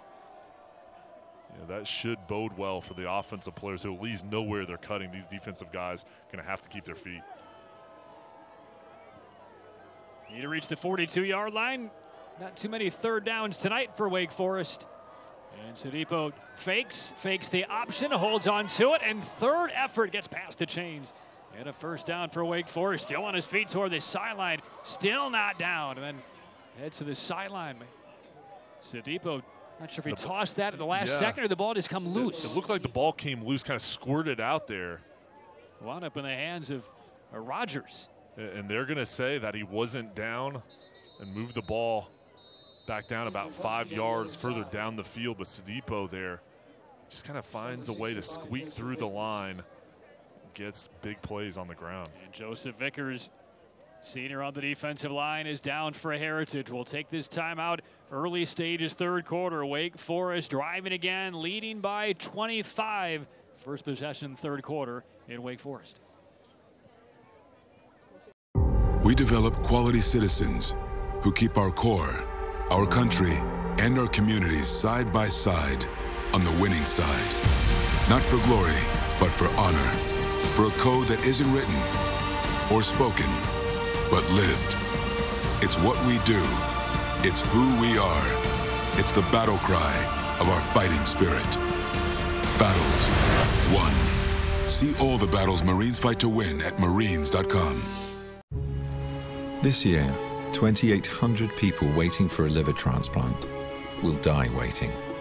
Don't wait. Find out about living donor liver transplants at UPMC today. Living donor liver transplants mean less waiting and better outcomes. UPMC is the nation's leader in living donor liver transplants. So why wait for a liver transplant? Call UPMC today. UPMC, life-changing medicine.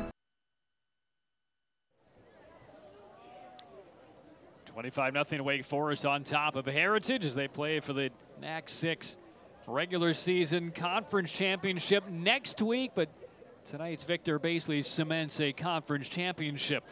One extra game tacked on November the 9th, thanks to a couple of hurricanes that came through and interfered with the regular season schedule as it was set back in August. As we get a look at the injured Huskies, still down Joseph Vickers, number 65. At the back end of what was a really kind of a squirrely play affected by the elements.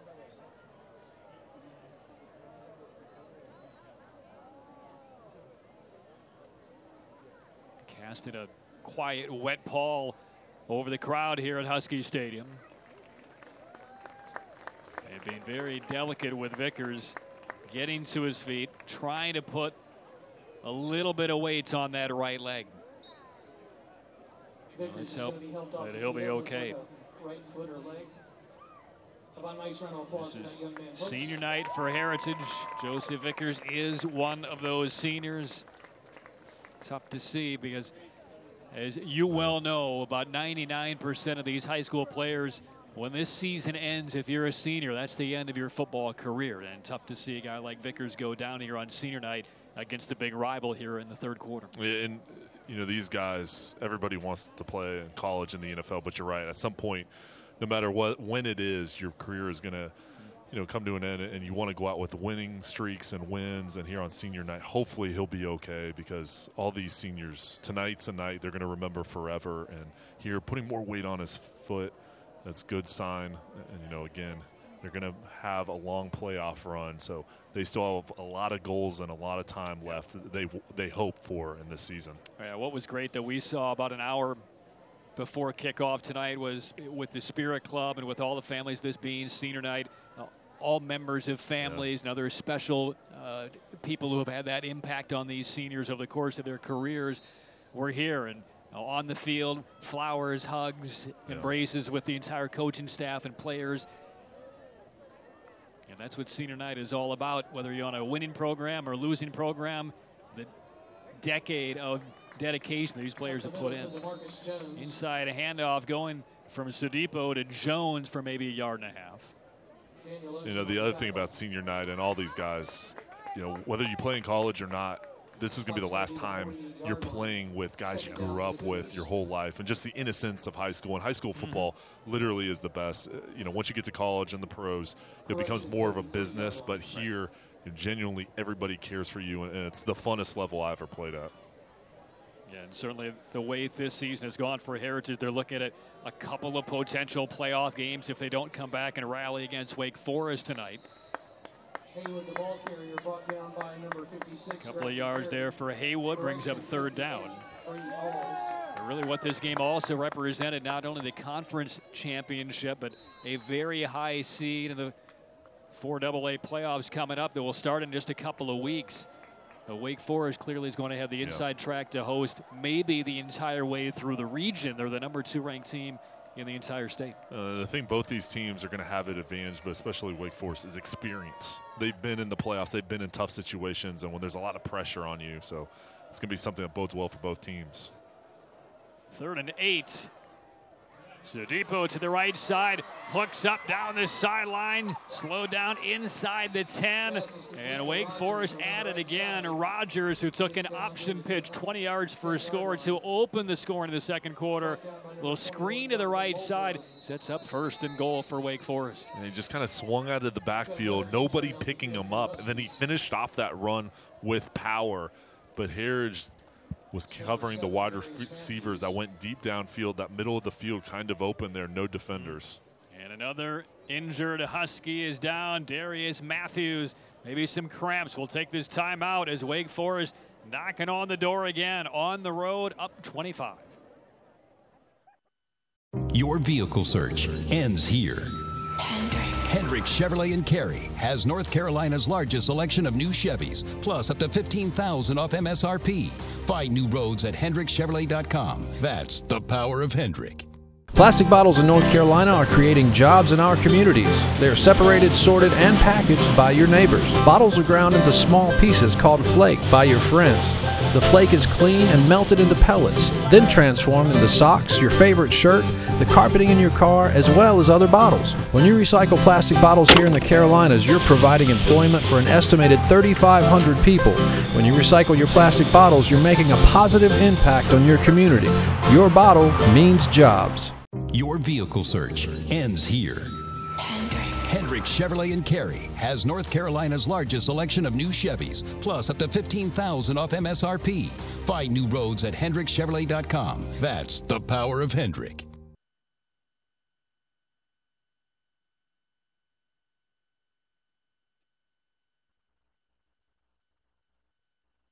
Is the training and development specialist at Lane & Associates Family Dentistry, who tells us what sets them apart in the community. Gosh, there's a ton that sets them apart. I mean, with over 29 offices that they have, I mean, they're able to reach out to so many patients and people in the community, to all over North Carolina. I mean, sports events, the football games that we get to sponsor is a big reason why we love to do what we do. Fairs, festivals, just outreach to the community, getting the chance to meet the patients that come into the office, talk to them, create that bond. That's part of why we love working for the company. Really just trying to create an experience rather than an appointment. There's just so many things that we are looking to add every day, and it's a privilege to get the chance to work for a company that allows us to do that and reach out to so many people in the community. Lane & Associates Family Dentistry, such an integral part of our Friday Night Rivals package here on MyRDC. A couple of more bonus games because of the Hurricanes. We'll be in Holly Springs next week. Garner takes on Holly Springs, and then a playoff game on November the 30th coming up as we head toward the state championship. 25-0 Wake Forest on top of Heritage, and back inside the Wake 86 at Green Zone. Wake Forest 4 second quarter scores, and looking for the knockout punch here early in the third. And they will keep it in between the tackles and a couple of yards on 1st and goal. Well, for both teams here, Heritage, you cannot allow the Cougars in the end zone. This is where you have to stand strong. You need your best play of the night right here coming up on these couple downs. And for the Cougars, you got a 25-point lead. This is where you need to make that exclamation point, that winning run here to get in the end zone. My goodness, we've had the last 3 plays, 3 different players have gone down, 2 from Heritage, and now it is the senior Colin Audette, number 66, who is down for Wake Forest. 2nd and goal forthcoming injury timeouts in Wake Forest with the Cougars leading 25-0.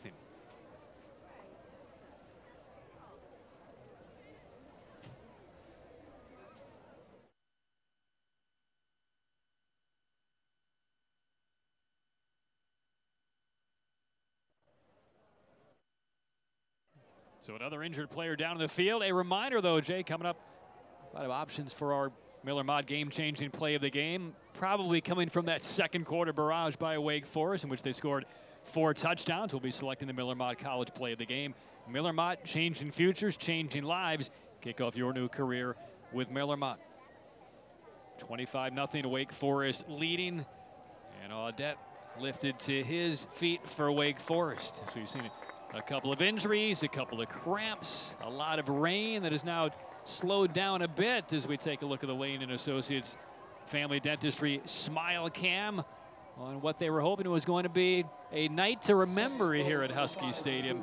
Not so much tonight as Wake Forest come in and done what Wake Forest has done to just about everybody over the last couple of years, demolish the competition. Yeah, it's been tough for the home crowd. So many hopes and expectations coming to this game.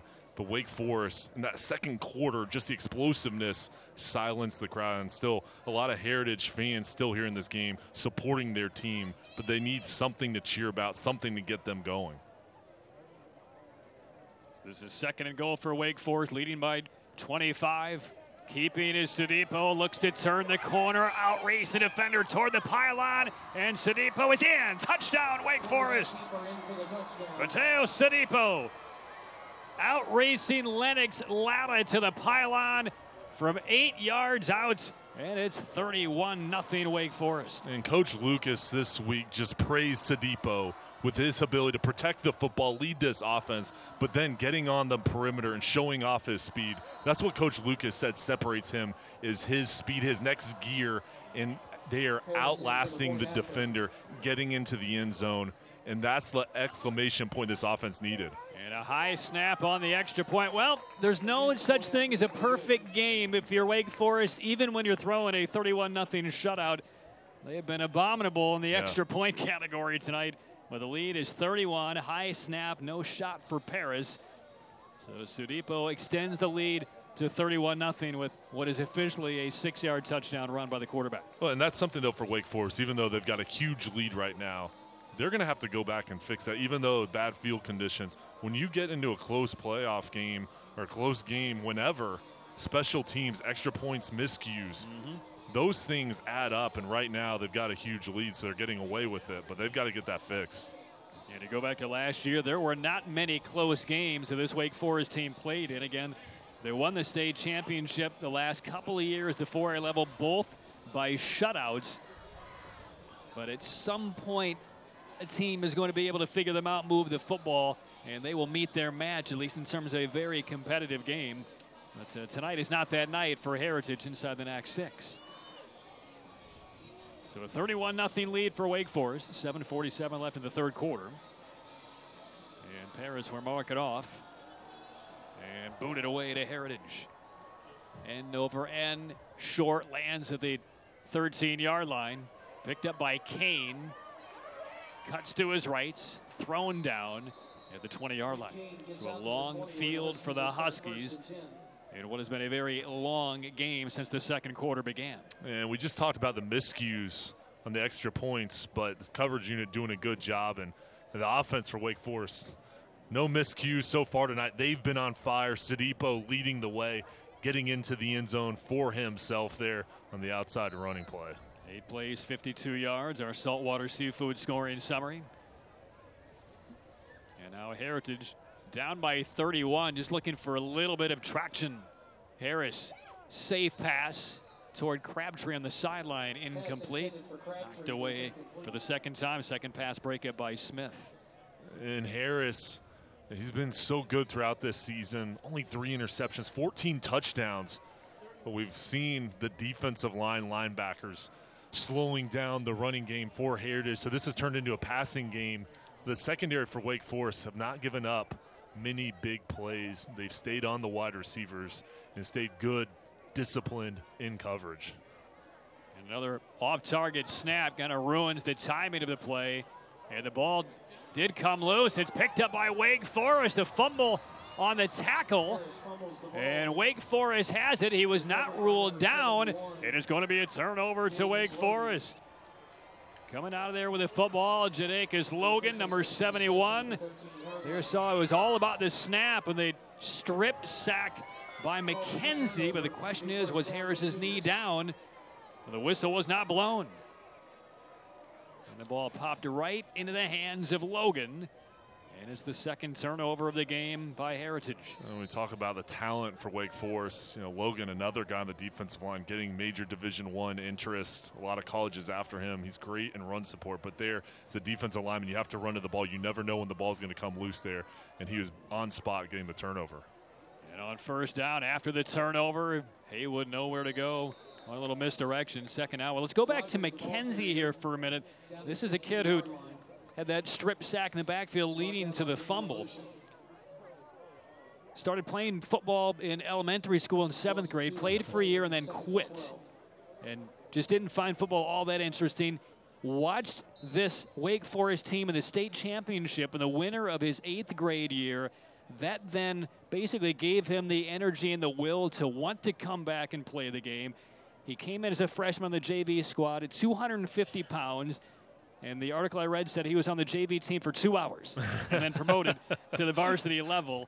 And now he's kind of following in the footsteps of all of the outstanding defensive linemen that have littered the college and NFL game from Wake Forest. Crossing route pass is too high and incomplete. Looking for Kenyon, third down. That's the quickest promotion ever, a 2-hour right? promotion. I'll tell you, it's amazing, though, just kind of hearing the stories on these kids. You never know who's going to turn out to be a star, who's going to even play the sport, how things change as you're developing. Someone like him, wasn't even thinking about playing. Then all of a sudden, now he's going to get a free college scholarship offer to play in college, and colleges are all over him. So, well, the player that really kind of turned him back toward football was Dexter Lawrence. You saw him playing in that game. Lawrence now has become the star through the Clemson Tiger program. As this one is deflected and goes right in the hands of Haywood on the left side, down the sideline and slips and goes over the sideline on a 3rd down and 12 play. And every break right now is going Wake Forest's way. Well, that ball seemed like it was in the air for about 4 Mississippis up there. I was counting. Luckily for Sadipo, it did not get picked off, but it was thrown across the field. So there's only one Heritage defender. We'll see him here. He's going off towards the right. It was Thomas trying to bring him down, and then that ball went straight up, straight down. And then the Huskies corralled him down for the tackle. Lauda missed the tackle. And now we're going to get a field goal try here from Paris. And this will be about a 36-yarder. It's on the way, heading toward the crossbar, and it's short and right, and no good. And I think that was an issue with Reggie Lucas just trying to work out some wrinkles on his special teams. There's barely been a clean exchange from the snap so far on extra points, so why not give Paris an opportunity? The rain is now somewhat relented. But a lot of points on special teams left off the scoreboard for Wake Forest tonight. And with the weather conditions we've seen so far this season, you never know what's going to happen in the playoffs. And you want your players to be prepared for any type of weather conditions. I mean, heck, we may see snow here in a couple weeks with our climate. So these guys playing in tough conditions, but they have to prepare for everything. Harris deep across the middle and off of the fingertips of Bloomfield. So incomplete, second down. Bloomfield made a pretty good cut across the middle.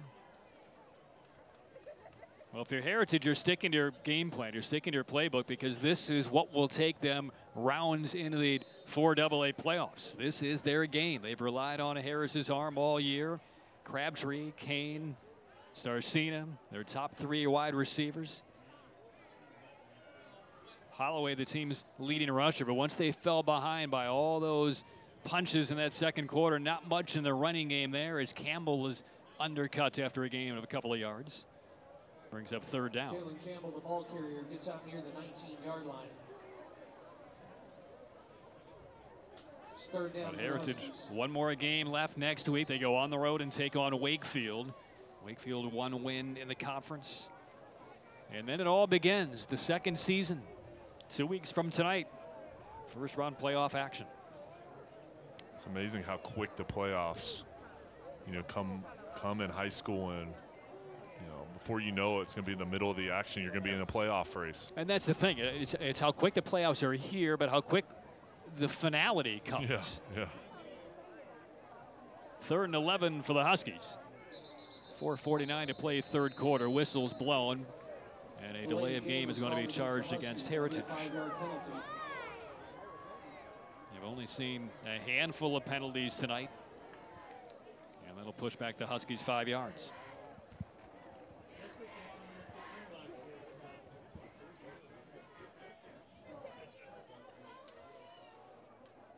There will be plenty of video to cut up for the Huskies coming out of this game. And who knows how the bracket will lay out, Jay, but these teams, they met in the quarterfinal round a couple of years ago. They very well could meet in, the 3rd, 4th round if they last and kind of matriculate their way through.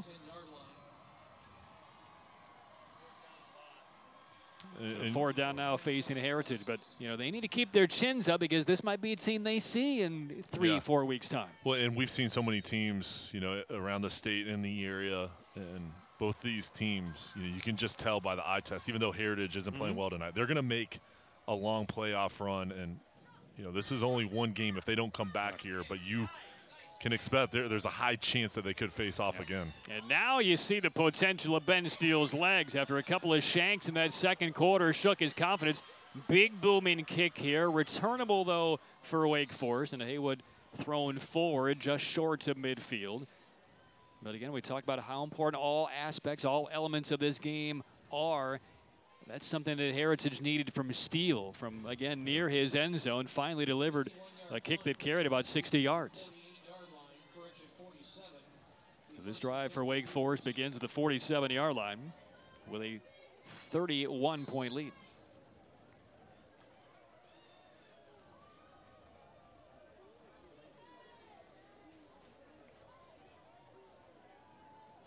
Haven't talked a lot about Drake Thomas here lately as Sodipo tosses it out to the left side, and again Haywood with some room, and there right on time is Drake Thomas with that heavy tackle out of bounds, laid a big shoulder into Haywood right into the Heritage sideline. And I don't see any penalties down, but Drake Thomas is an interesting case study as well, electing with all the offers that he had to go to NC State, where he'll be partnered up with his brother Thayer, as the officials that do throw a flag on that hit out of bounds by Thomas. But Thomas has a lot of, actually they're calling it a holding against Heritage instead, so not a late hit, but defensive holding against Heritage. But and actually they did call a personal foul. Looked like the official right there made the wrong gesture. Whitsitt, so it will be marked off 15 yards against Heritage. But the Thomas family, his dad Trevor played football at Marshall, his brother was a walk-on at NC State, now a scholarship player, so they will have a chance to reconnect and be teammates in Raleigh over the next couple of years. One of Thomas's best friends played high school football at Orange. He too is going to NC State, and he's a high-profile recruit. He's a big get for them. Sneaking through Jones to about the 25-yard line. NC State, anytime you can get a hometown guy in the Raleigh area, and somebody, he's got offers from all the schools in the Southeast, the big dogs. Alabama's been after him, all the schools locally, and for him to go to NC State, and commit early, he's been helping the recruiting efforts for some of the other guys in the state. You're right, all the high-profile schools, Southeast, in the South, up in the Midwest, in the Big Ten. But wanted to play with his brother, kind of coaxed one of his friends also to go to NC State. But when he turned down Alabama and turned down Michigan and wanted to play for Dave Dorn at NC State, that's how you continue to rebuild that program. Hit in the backfield, and no yards there. And there is number 32 one more time, Drake Thomas. And as a linebacker, you've got to be tough, you've got to be physical, but the most important thing is being smart, and having play recognition and being aggressive. And Thomas has all those qualities, but he's a smart football player, and you see him just pre-snap. He kind of has that feel of he knows where the ball is going to be, and then he'll just shoot a gap and attack. Well, all the umbrella's been put away. Ponchos are still on, but the rain is stopped. This will be 3rd down and about 7 for Wake Forest.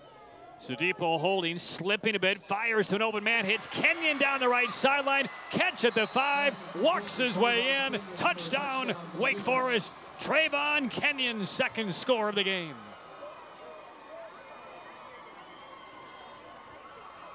"25-yard hookup from Sodipo, who nearly lost his footing on that plant foot, but there's the big target, Kenyon, with a touchdown reception." He's going to South Carolina. He's been in one-on-one coverage all night, and they're just great route running on the out route, and then catching the ball with his hands. It's so tough when the ball's wet. He's such a big target, and in the passing game, with the way Wake Forest can run the football, then when you've got a stud wide receiver on the outside, as a defense, who do you stop? It's like pick your poison. They've got so many explosive players, and it's just so tough for a matchup to line up against all these different weapons they have. Yeah, Jones between the tackles, Haywood sprinting the jet sweeps, get him outside, and then you hit the big man Kenyon. Extra point knocked through. It's 38-0 Wake Forest. Skiing down a hill on the road against Heritage. 2:23 left, 3rd quarter. Time for the Lane and Associates Family Dentistry kickoff. Another one by Wake Forest, Nolan Paris. Senior kicker in now his final couple of regular season games.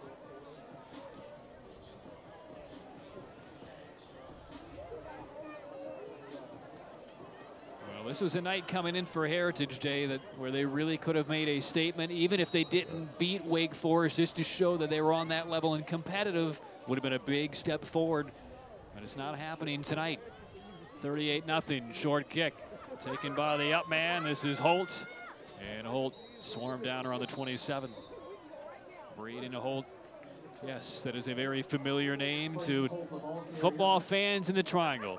And for Heritage, both of these schools have outstanding coaching staffs, but you look at Heritage, Torrey Holt, wide receiver coach, Charles Johnson, a former Pittsburgh Steeler that played with the Steelers in the late 90s, and then Willie Parker, all a part of a great staff. Coach Clark gave them so much praise this week as far as what they do, and the rest of their coaching staff. Rod Sink, former Wakefield head coach, and they're on the driving summary for Wake Forest, though. Just another outstanding drive. The Saltwater Seafood scoring summary, another touchdown. Long play downfield again. It's broken him nicely by Smith.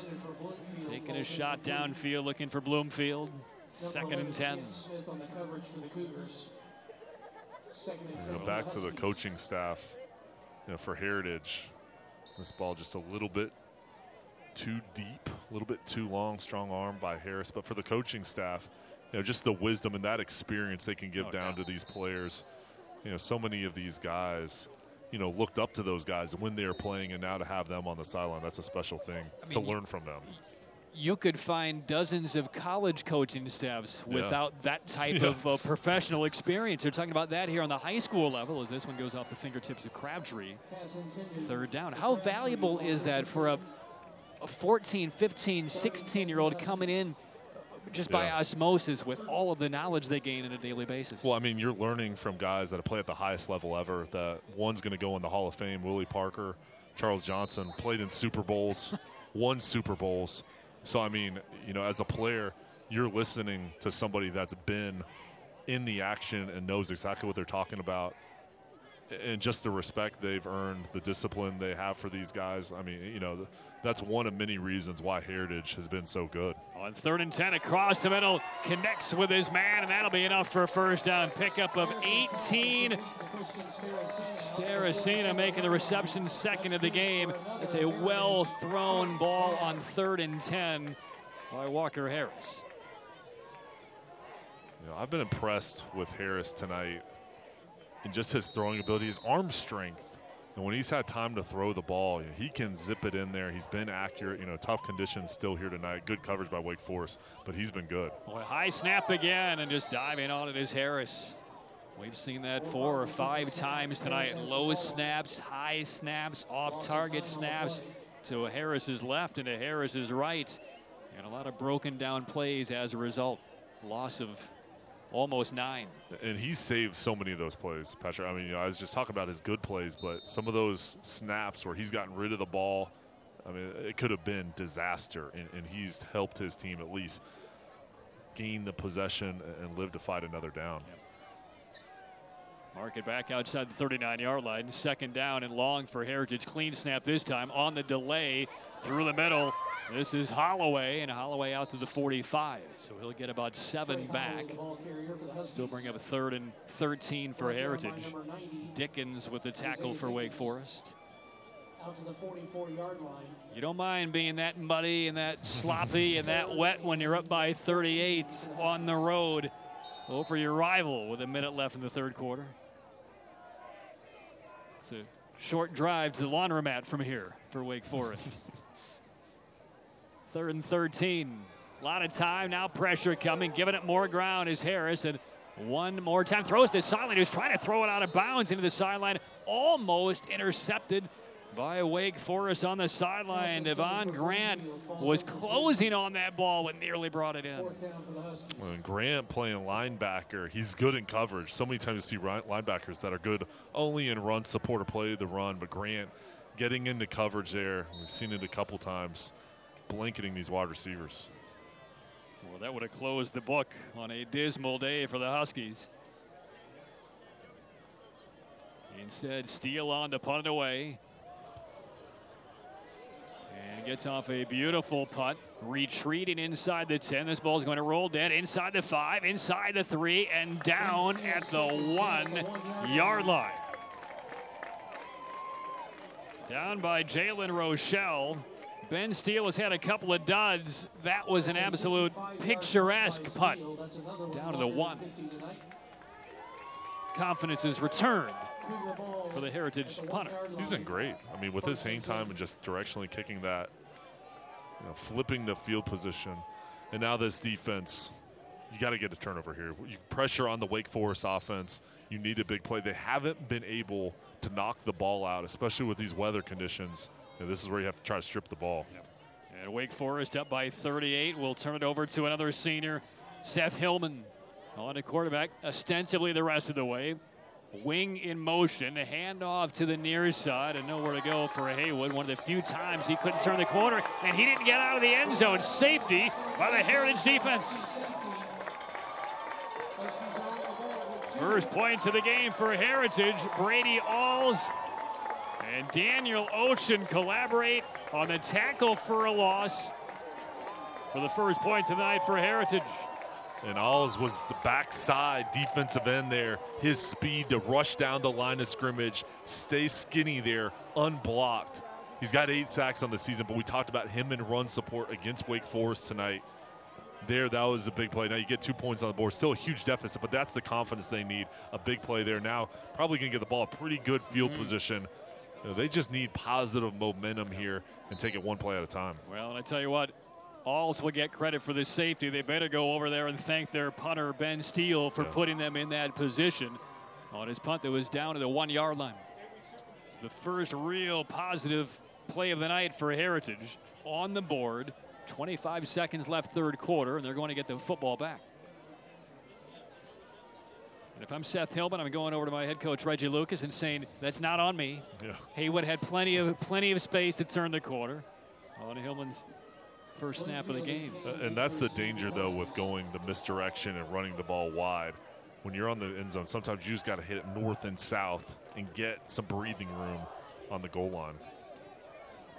So Paris will kick it away. Whit Kane marches forward around the 33-yard line for Heritage. And it is coming Kane's way. He'll grab at the 30. Blockers ahead. Sprints left. Cuts wide, shifts the football, gets inside the 50 and tumbles to the 44-yard line. A 26-yard return on the free kick by Whit Kane and the Heritage Huskies. First time they will start a possession inside Wake Forest territory all night. And Kane there, you can tell guys that have confidence in their speed, because there he kind of baited the defenders, the coverage unit, up the middle, and then he knew he could get to the corner on the outside.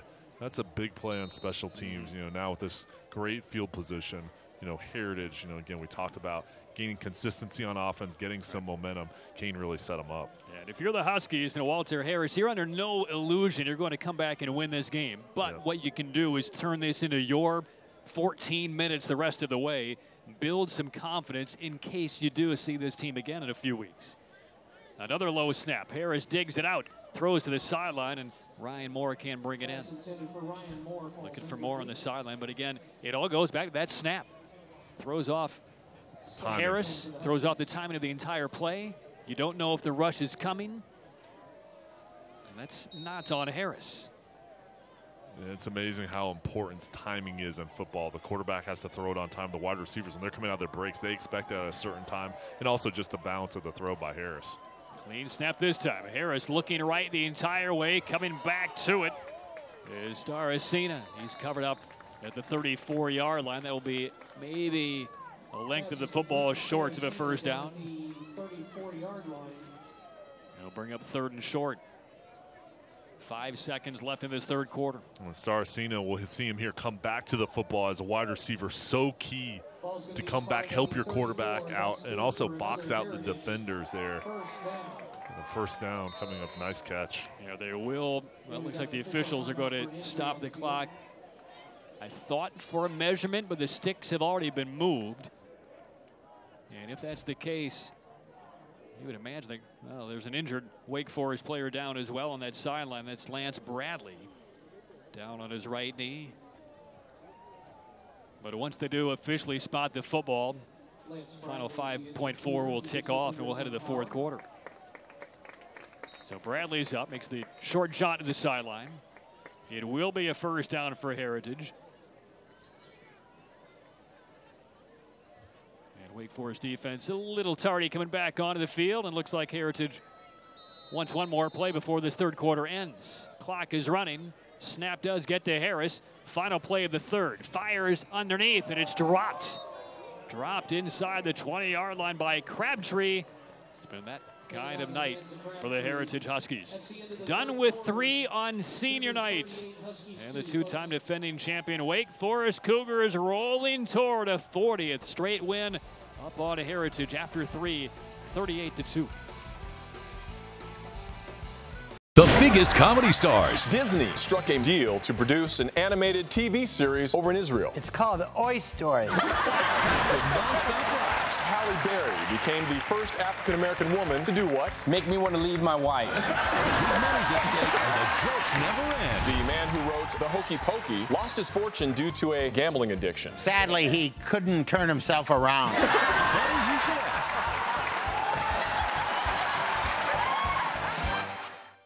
Miller Mott understands motivation. Miller Mott understands goals. Our dental assisting program makes it easier for you to start doing what you love. Kick off your new career education today at Miller Mott College in Raleigh. As you know, interest rates are rising, but not at Rooms to Go.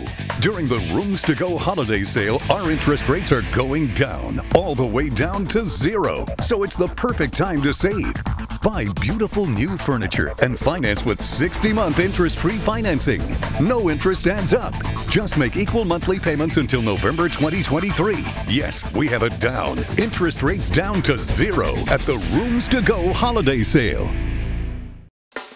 Tell your troubles face to face. The judge decides who wins their case. Next case. Hey. Excuse me. Let a real judge do this. I asked if they wanted to take photos on the back of the jet ski. You're 43 years old. This is like a 14-year-old move. You were her sugar daddy. You just wasn't putting out enough sugar. The dog is doing what it's nature to do. Tell your troubles face to face. The judge decides who wins their case. Case closed. Starting at 5 on MyRDC 28. Miller Mott understands support. Miller Mott understands success. Our veterinary technology program gives you the support and education you need to become a veterinary technician. Kick off your new career training today at Miller Mott College in Raleigh.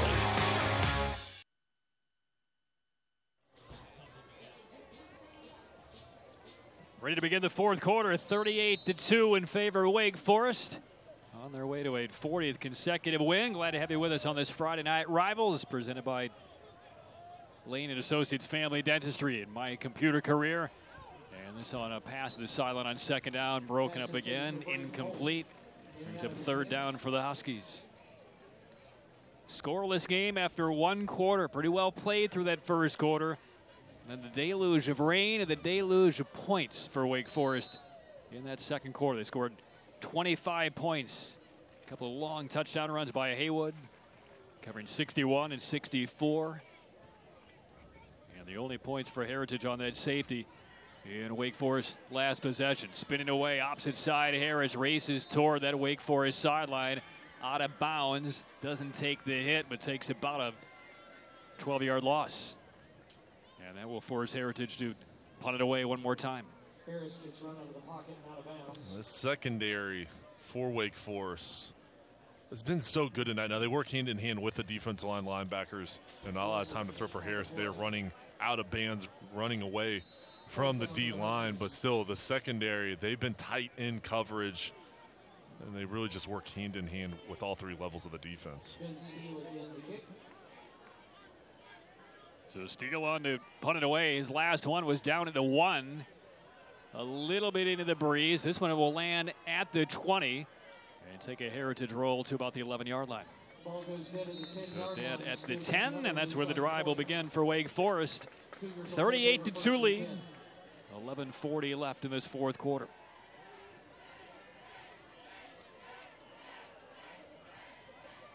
Well, Wake Forest looks like they're reloaded one more time, Jay, for a deep, punishing run through the 4AA playoffs. Brackets will come out, I believe, a week from Saturday? Yeah, next Actually, next no, week. actually a week from tomorrow. Yep, yeah, a week from tomorrow, yep. They're looking like they're going to be in the top spot. All right, Hillman on for his second possession, and now his second snap. And handoff goes to Foster in the backfield, push back, driven back. And now we're seeing the second teamers come in for this Wake Forest team. Ezekiel Foster, number 28, a junior back on this Wake Forest team. And Rogers is a senior. Kenyon, who's more as a tight end wide receiver, he's a senior. Haywood is a junior, so he'll be the featured back next year for Wake Forest, but getting a little rotation for Foster. Back inside the 5-yard line. Second down and very long for the Cougars.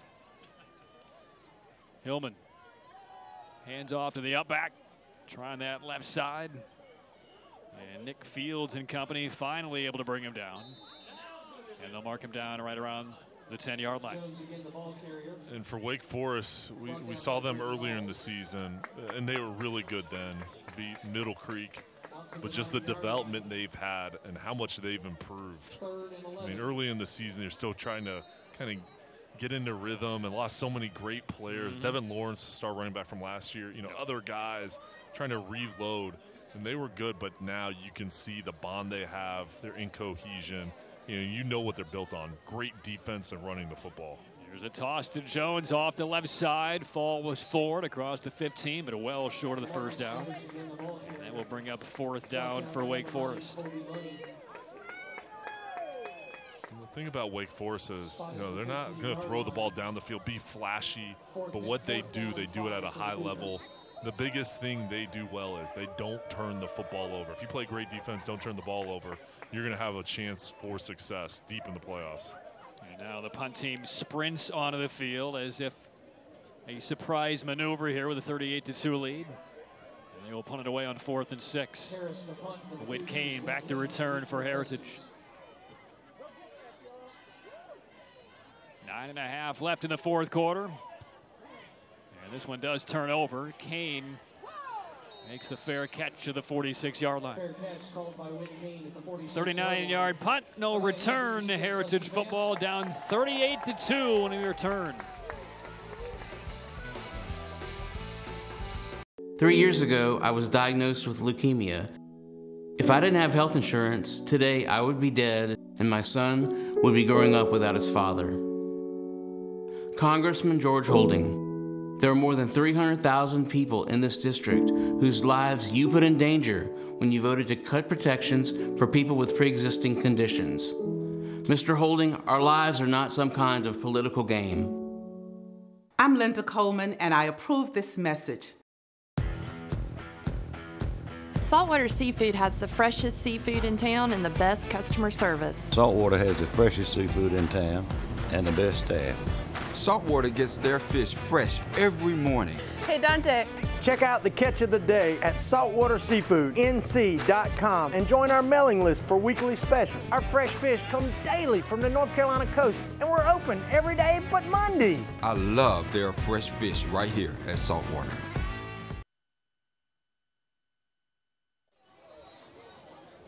(38-2), Wake Forest. Healthy lead on Heritage on this Friday night Rivals. Our thanks to Lane & Associates Family Dentistry and My Computer Career.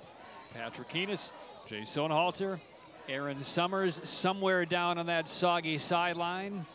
38-2, Wake Forest on top. And let's drill down now into this offensive possession here for Heritage. Not a lot has gone well tonight for Walker Harris. Not a lot has gone well with his center. Not a lot of good has happened across the board here. Special teams, offense, and defense. How important is a drive like this as we see Harris tuck it and run and takes a big hit into the Wake Forest sideline.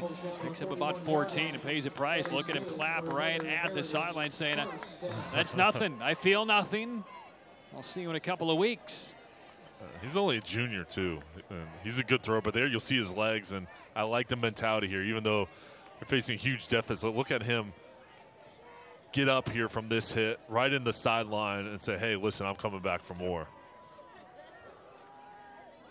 Well, frankly, I like that response. Oh, yeah. No, I mean, that's what you got to have football. You got to have attitude when you're out on the field, and you love to see it from your quarterback.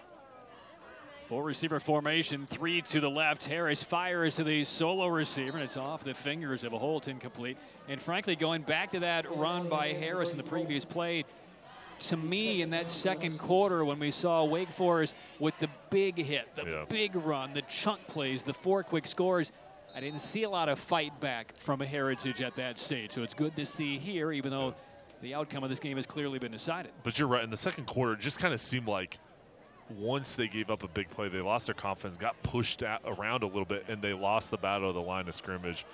But here now, you know, if you're out on the field, if you're an offensive player, it's all about fighting and finishing and showing that mentality. This is second down, a little change of direction by the fullback, and there is Drake Thomas breaking away. Drake Thomas down the left side, inside the 20, levies a little stiff arm before he's tackled by Josiah Parsons. Drake Thomas has been the leader of this team on the defense and offensive side for several years. I don't think he's been all that pleased with the effort he's seen from his team and teammates tonight. There's a nice reply. Well, look at the fight here. I mean, this is a guy that's refusing to go down. And he's a linebacker playing both ways, but the stiff arm there. And again, that's leadership. Sometimes it's from yelling, sometimes it's through teaching, sometimes it's through playing in your actions. And Thomas there finishing off the run, something that his teammates need to see, guys still playing hard and wanting it as bad as he does, even though there's a huge deficit. And back inside the Wake 86 at green zone, first down from the 13-yard line. And that'll be it. Maybe back to the line of scrimmage for a Holloway. And let's go back to Thomas for a second. That shows me a lot. I mean, this is a winner. This is a kid who wants to be on the field. Find me somebody else on this Heritage team who's played as many plays with that kind of effort every single play than Drake Thomas tonight for the Huskies. And the crazy thing is, you know, he's getting hit on every play. As a linebacker, you're hitting somebody or somebody's blocking you. As a running back, you're getting hit. So this is a guy that's been physical all night long, taking shots and still coming back for more. And I'm a little bit surprised he hasn't gotten more carries from the running back spot. 2nd and 7. Harris loads up, throws toward the end zone. Incomplete. Undershot his man. Closest man to it was Kahil Watson, number 16, the safety coming over to help out. 3rd down. Thomas over on the sideline getting a breather, talking with the trainer, still walking around. Looks like he's going to be okay, but he's been so physical tonight. Here getting a break.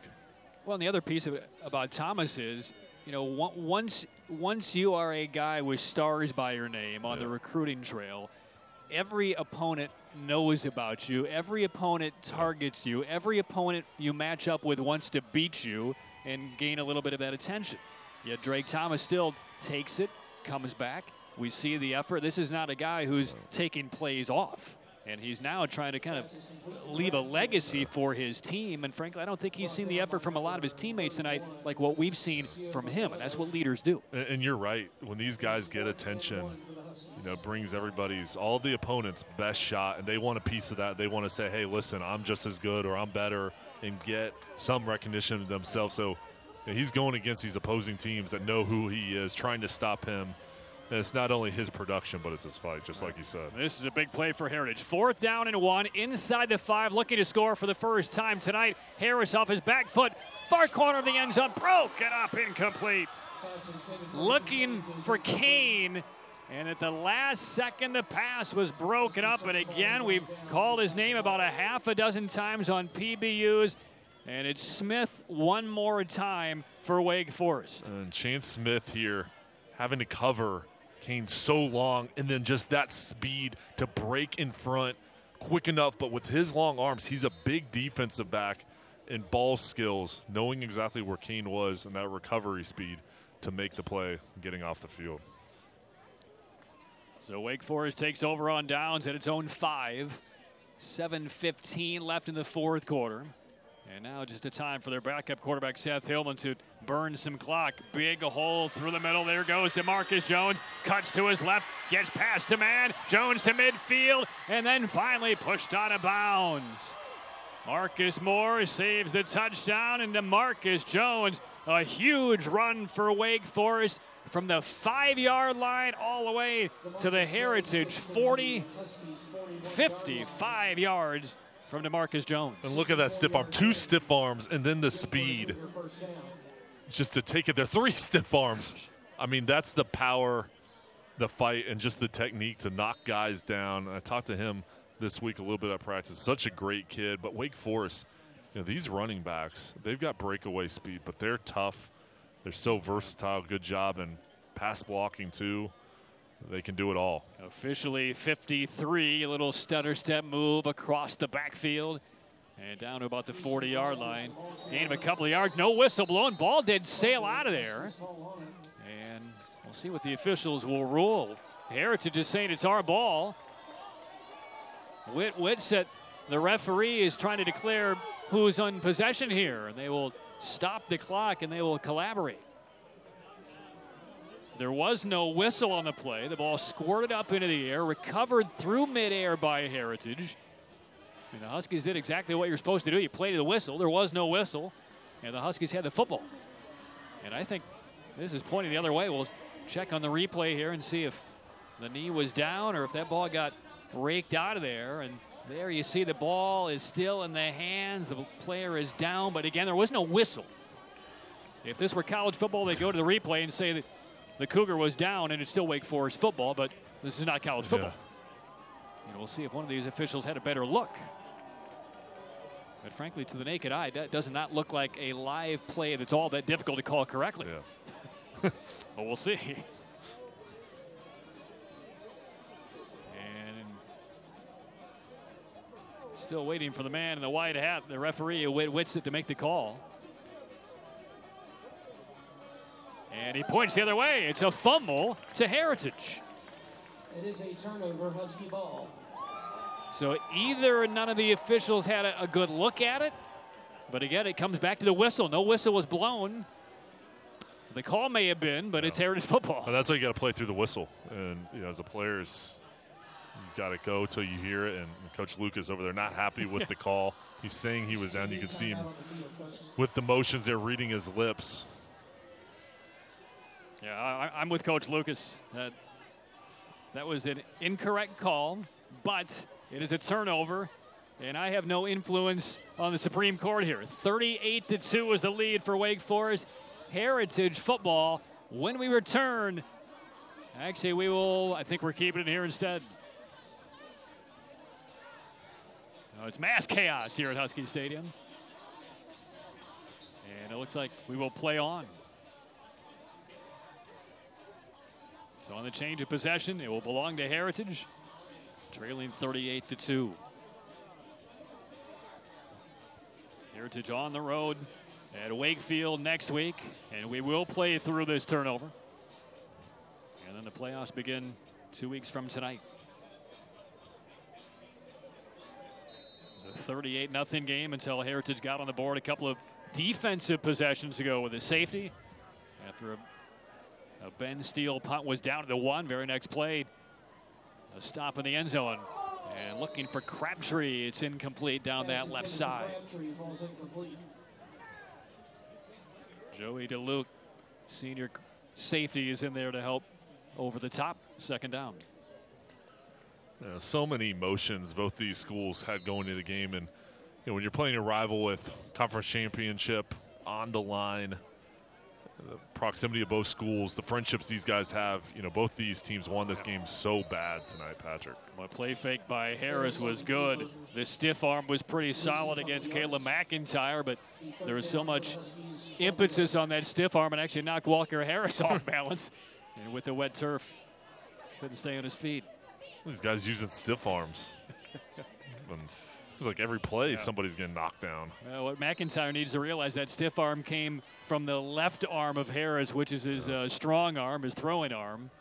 Maybe a little bit more punishing sensation behind it. Loss of a couple, 12 yards to go on third down. Time to throw for Harris, winds up and finds his man on that sideline, and sprinting to the sideline is Staracina, and he gets right to midfield, which is exactly what he needed. Needed 12, picked up 13, and it's a Blue Cross Blue Shield first down for Heritage. A nice route by Staracina. Harris here. Plenty of time to throw the ball. Clean pocket, right over the defender. Great ball placement, good execution. Yeah, Hubble's left hand just missed tipping that one away. 6:06 for the game, 38-2 Wake Forest. Harris again looking. That appeared to slip out of his hands, but it's a fade to the sideline. Over the shoulder catch by Kane. Inbounds in the 30-yard line. Looked like it squirted high out of the hands of Harris, but finessed in inches inside the sideline. Grabbed by Kane for 20. And that's just a beautiful ball. And Kane, his hand-eye coordination over his shoulder with your momentum, taking you out of bounds, getting your feet in bounds, able to control the football. That's high-level execution. At the 31-yard line, another Blue Cross Blue Shield first down for Heritage. Low snap. Harris digs it and lofts it the other sideline this time into double coverage, and it's broken up. Incomplete near the goal line. Staracina again, the intended recipient. Break up by Jalen Dunbar. That was a good job by Staracina with the two Wake Forest Cougars secondary men there. And he tried to go up and get the ball, but they're at least knocking it down, and he was giving up about 3 or 4 inches, but good vertical jump and trying to attempt to catch that ball. Harris a glance to the sideline. Jalen Campbell joins him in the backfield. Crabtree at the bottom of your screen on 2nd and 10.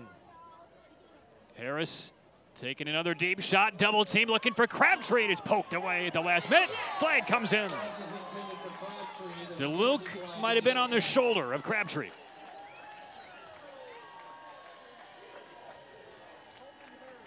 And this one's going against Wake Forest secondary.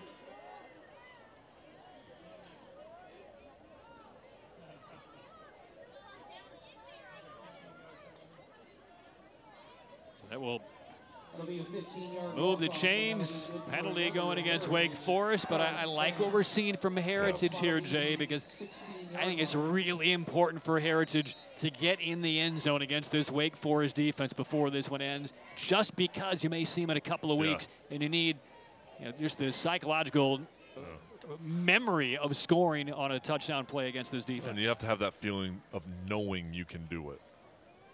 Harris again. Fires to the near sideline. Crabtree again went through his fingertips.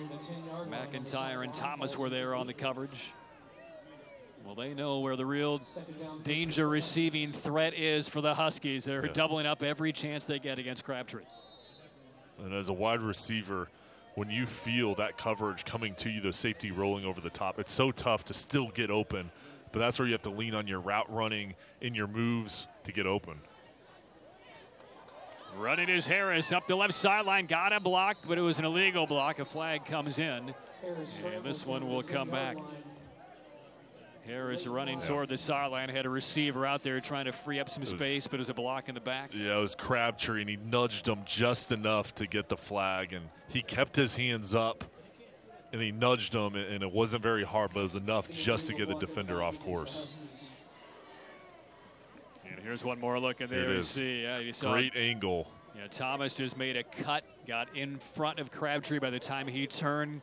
Crabtree couldn't help but make a little bit of contact illegally. And great camera work by a crew right down there, getting in the action and a great view. So they will move Heritage back outside the Wake 86 green zone.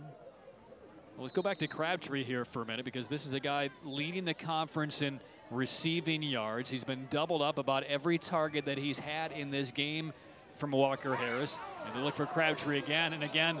2 defenders in Wake Forest colors were there. It gives an idea just how good he's been across high school football this year, but it's another level when you're going up against a defense like Wake Forest. It forces you to work and find an area, and it forces your quarterback, Walker Harris, to be a whole lot better. Timeout on the field, 5:33 to go fourth quarter. We'll get Jay's thoughts on Crabtree. When we return, it's Wake Forest leading Heritage 38-2. Miller Mott understands motivation. Miller Mott understands goals. Our dental assisting program makes it easier for you to start doing what you love. Kick off your new career education today at Miller Mott College in Raleigh.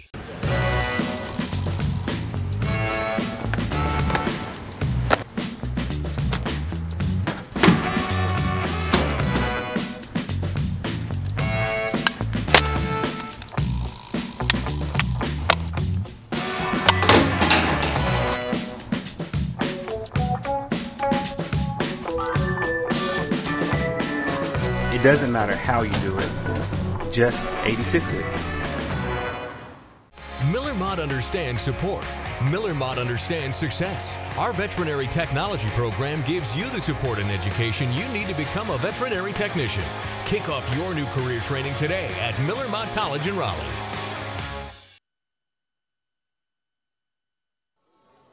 Friday night rivals winding down from Wake Forest, 38-2. The Cougars on top of Heritage. Earlier we spoke with Candace Montague, the admissions rep at Miller Mott College. She'll tell us what makes Miller Mott a great choice for future students. We're for the student that's not really sure what they really want to do. And this allows for them to get into a program that's kind of fast-paced, but it's still hands-on. We have teachers there that are really passionate about the students and making sure that they're successful. And then on the back end, we have a career services department that helps you get placed into employment. Because you want to go to school, but at the same time, you want to work. And so we kind of give you that double effect. Someone that's going to be there for you from the beginning to get you enrolled, and someone's going to be there for you to the end to make sure that you get into the position that you want to get into.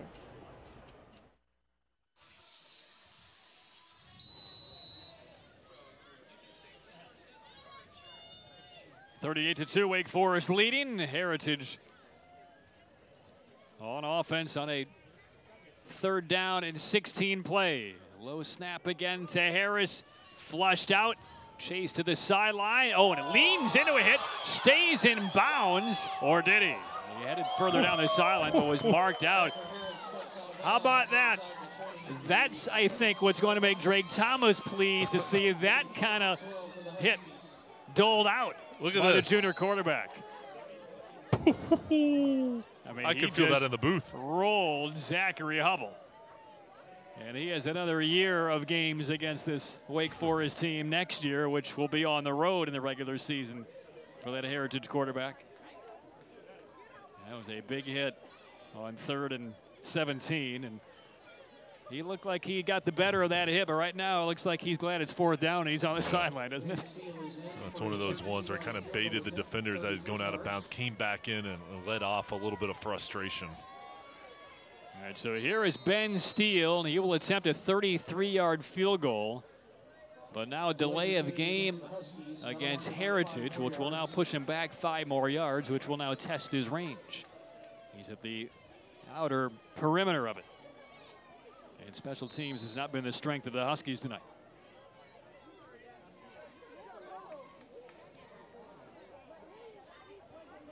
So Steele will mark it off.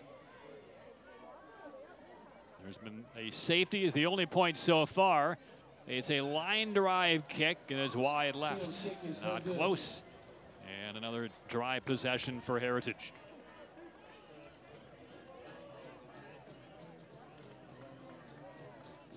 Well, this is a film Wallace Clark and his staff will break down the elements that they need going into their regular season finale next week against Wakefield. But then they'll have it at least in their recent memories if they do see this team in a few weeks, because there are a lot of things that can be cleaned up, that need to be cleaned up. And we'll see if they get that second chance against Wake Forest in a few weeks. And sometimes you learn the most about your team when adversity hits, and when you get knocked down, things are tough. That's when your greatest comeback is. So right here before the playoffs, they're going to have to rebound from this game and fight through their mistakes.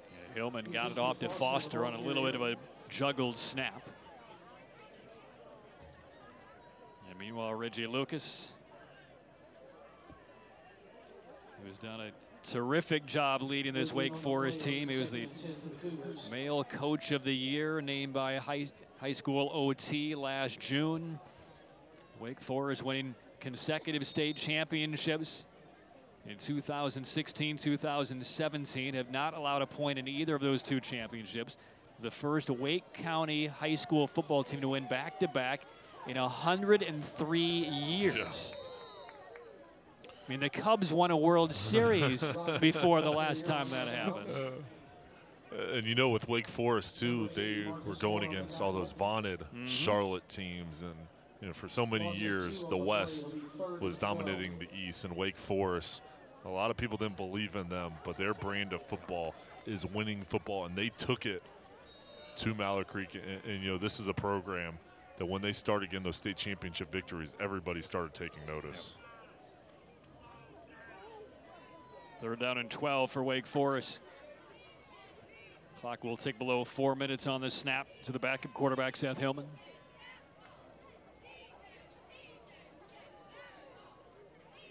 Drake Thomas, linebacker, still on the field for Heritage. You're not yanking him off the field on senior night, not even in a 38-2 shellacking here. And a stop behind the line of scrimmage, and that will force a Wake Forest punt. Another loss on the play. That was Daniel Lotion on the tackle, and I've been impressed with his play tonight. He's had a couple TFLs, been flying around the football, and you know, for Heritage, this is a position they're not used to being in. Again, they're 8-1. Yep. I mean, this is an outstanding ball team. It's kind of ran into a buzzsaw tonight. Then the momentum of Wake Forest blew open this game. Well, I think that's going to be the challenge for Wallace Clark, and whether it happens next week as they take on Wakefield, or whether it happens in the first round of the playoffs, they're going to be challenged. If they give up a couple of big plays, they need to learn from how they felt tonight and how they reacted tonight and put a tourniquet on it and counterpunch. Because, again, if it happens in a couple of weeks, your season and in some cases your career is over. And I think that's going to be the biggest message coming out of this game for Wallace Clark. He knows he has a good team. He knows he has a squad that can go deep in the playoffs. I think he knows in his heart that he has a team that can compete with this Wake Forest team, but not with what we saw in the middle two quarters tonight. And when things don't go your way, how do you stop that avalanche from happening? In the second quarter, you know, they have to find a way to make adjustments and fight and not just kind of get rolled over. And just like you said, they've got confidence, but can you display that to your team and fix those mistakes? Holloway on the carry for a couple of yards. And again, it comes down to the belief. Yep. You need some proof when you're going against a team that you have never beaten before in school history. You need proof. That's why I thought it was very important that Heritage gets into the end zone before this game ends. It doesn't matter if it's against second-string defense here for Wake Forest. I think you need to go to bed tonight knowing that you scored a touchdown regardless of the game circumstance against Wake Forest. And we'll see if they can do it with about 2:15 to play. And a heavy bruising hits. And it knocks Jalen Campbell into the Heritage sideline. Campbell will get to about the 35. But you're right. I mean, for Heritage, this is going to hurt for a while, and this is going to be a game that they wish they could redo. But in football, having confidence is so important, knowing that you can do it, and even if it's just one touchdown, just like you said, that's a big thing.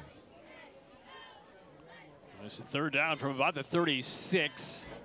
short 4 for Heritage. 1:43 to play. Hand off into the backfield. Rochelle, and first down yardage for Rochelle on his first carry of the night. He's inside the 30. Jalen Rochelle, the ball carrier. And another Blue Cross Blue Shield first down for Heritage. That's good for another Heritage. Clock stops at 1:35. Couple of timeouts left for Heritage. And even if Wallace Clark uses them, I don't think Reggie Lucas would be disappointed at all. There'd be no gamesmanship there. I think he understands how useful it will be for Heritage if they can score, as Rochelle gets another carry off their right side for about 6. And that will take us inside 110.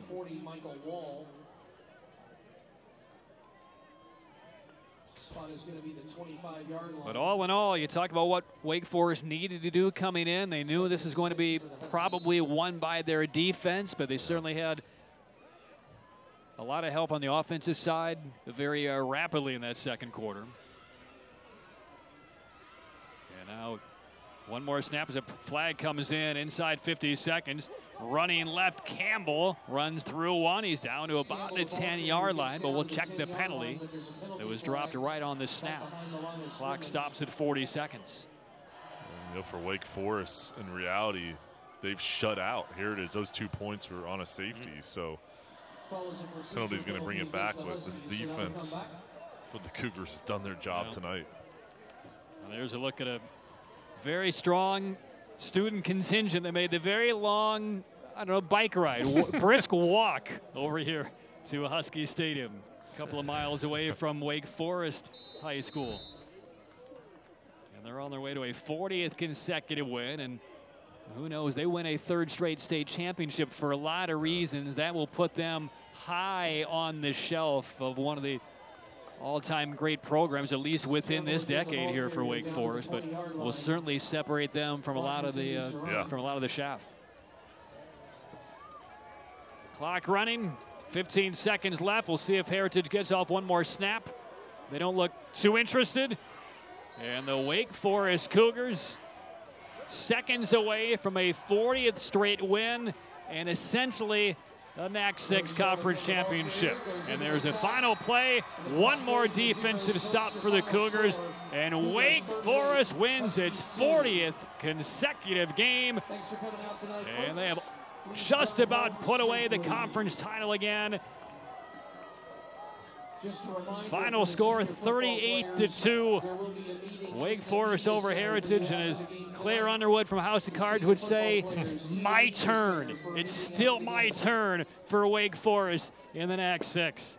Both these teams, both these coaches knew the importance of this game, and for Wake Forest to come on the road in a hostile environment and dominate this game the way they did, Coach Lucas has to be very happy in Heritage. You know, they're going to have to pick themselves up after this game and come back, and I have no doubt that they will. 38-2 the final. Let's get to our Miller Mott College play of the game. Miller Mott, changing futures, changing lives. Kick off your new career with Miller Mott.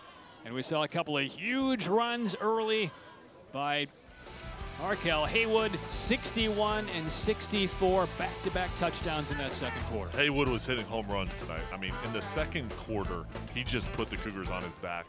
Those explosive plays, not only did he put points on the board, but they were demoralizing for Heritage, and they just couldn't find a way to rebound, and from there, Wake Forest took off. All right, trophy presentation on the way. Another trophy coming to Wake Forest. Maybe not the one they're looking for. A 3rd straight state championship is what they want a month from now. 38-2, Wake Forest over Heritage. Back to wrap things up from Husky Stadium after this on Friday Night Rivals.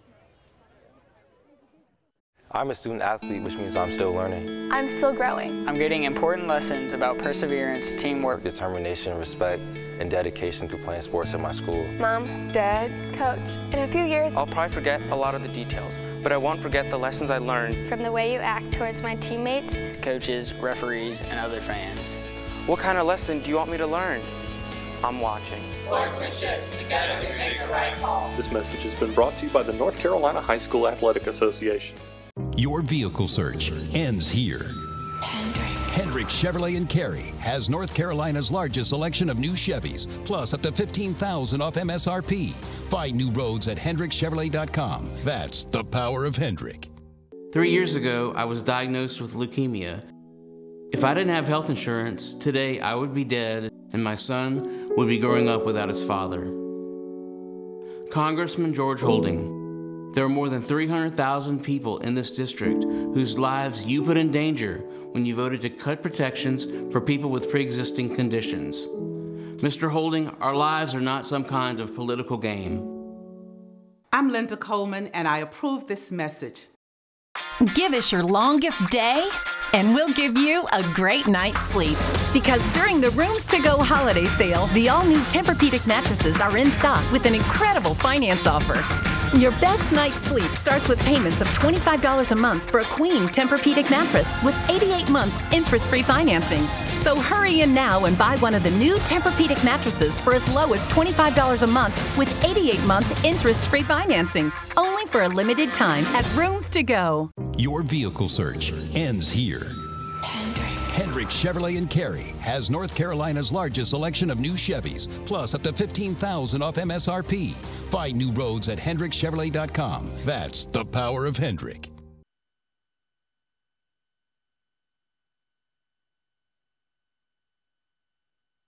40th straight win for the Wake Forest Cougars on the road, 38-2 over Heritage. Aaron Summers is with the victorious head coach of the Cougars, Reggie Lucas. Aaron?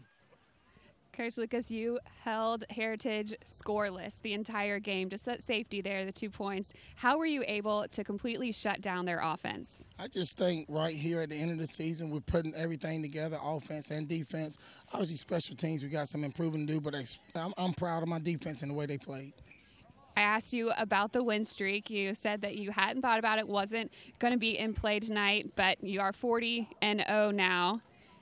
Where is the program for Wake Forest right now? I mean, we tell the kids since we started this streak, it's as high as it could go.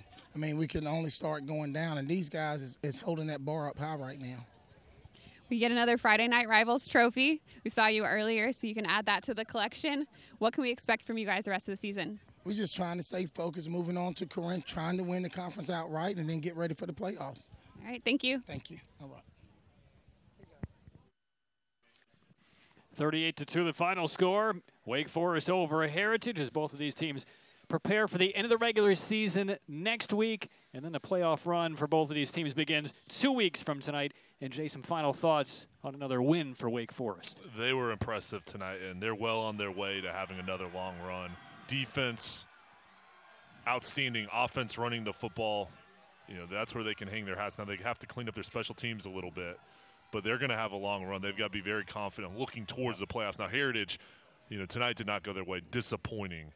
They have to find a way to pick themselves back up, learn from their mistakes, but still keep their confidence. They're a great football team. Just tonight wasn't their night, but they've got to keep improving and get better. All right, they will go their separate ways. Heritage falls to 8-2, first conference loss. They wrap up the regular season next week on the road at Wakefield. Wake Forest to 9-0, and they only need a win over winless Corinth holders in the conference to claim another NAC 6 championship. 38-2 the final score. All of us would like to take a moment to thank all the wonderful folks at Lane & Associates Family Dentistry, My Computer Career, Oxnard and Paramar, and Hendrick Chevrolet, who make all these games possible for you viewers. We'd also like to thank other great supporters for their contributions to our Friday Night Rivals telecast. Those would be Wake 86 at Blue Cross Blue Shield, North Carolina, the United States Marines, Miller Mott College, Auto Park Honda, and Saltwater Seafood. We'd also like to thank all of the high school administrators for their support. And a reminder, bonus coverage, one last Friday Night Rivals in the regular season next week. Garner taking on Holly Springs. For Aaron Summers on the sideline, Jay Sonhalter up here in the booth with me, Evan Badler and the crew downstairs. Patrick Kane is saying goodnight. 40 straight wins for Wake Forest. Good night.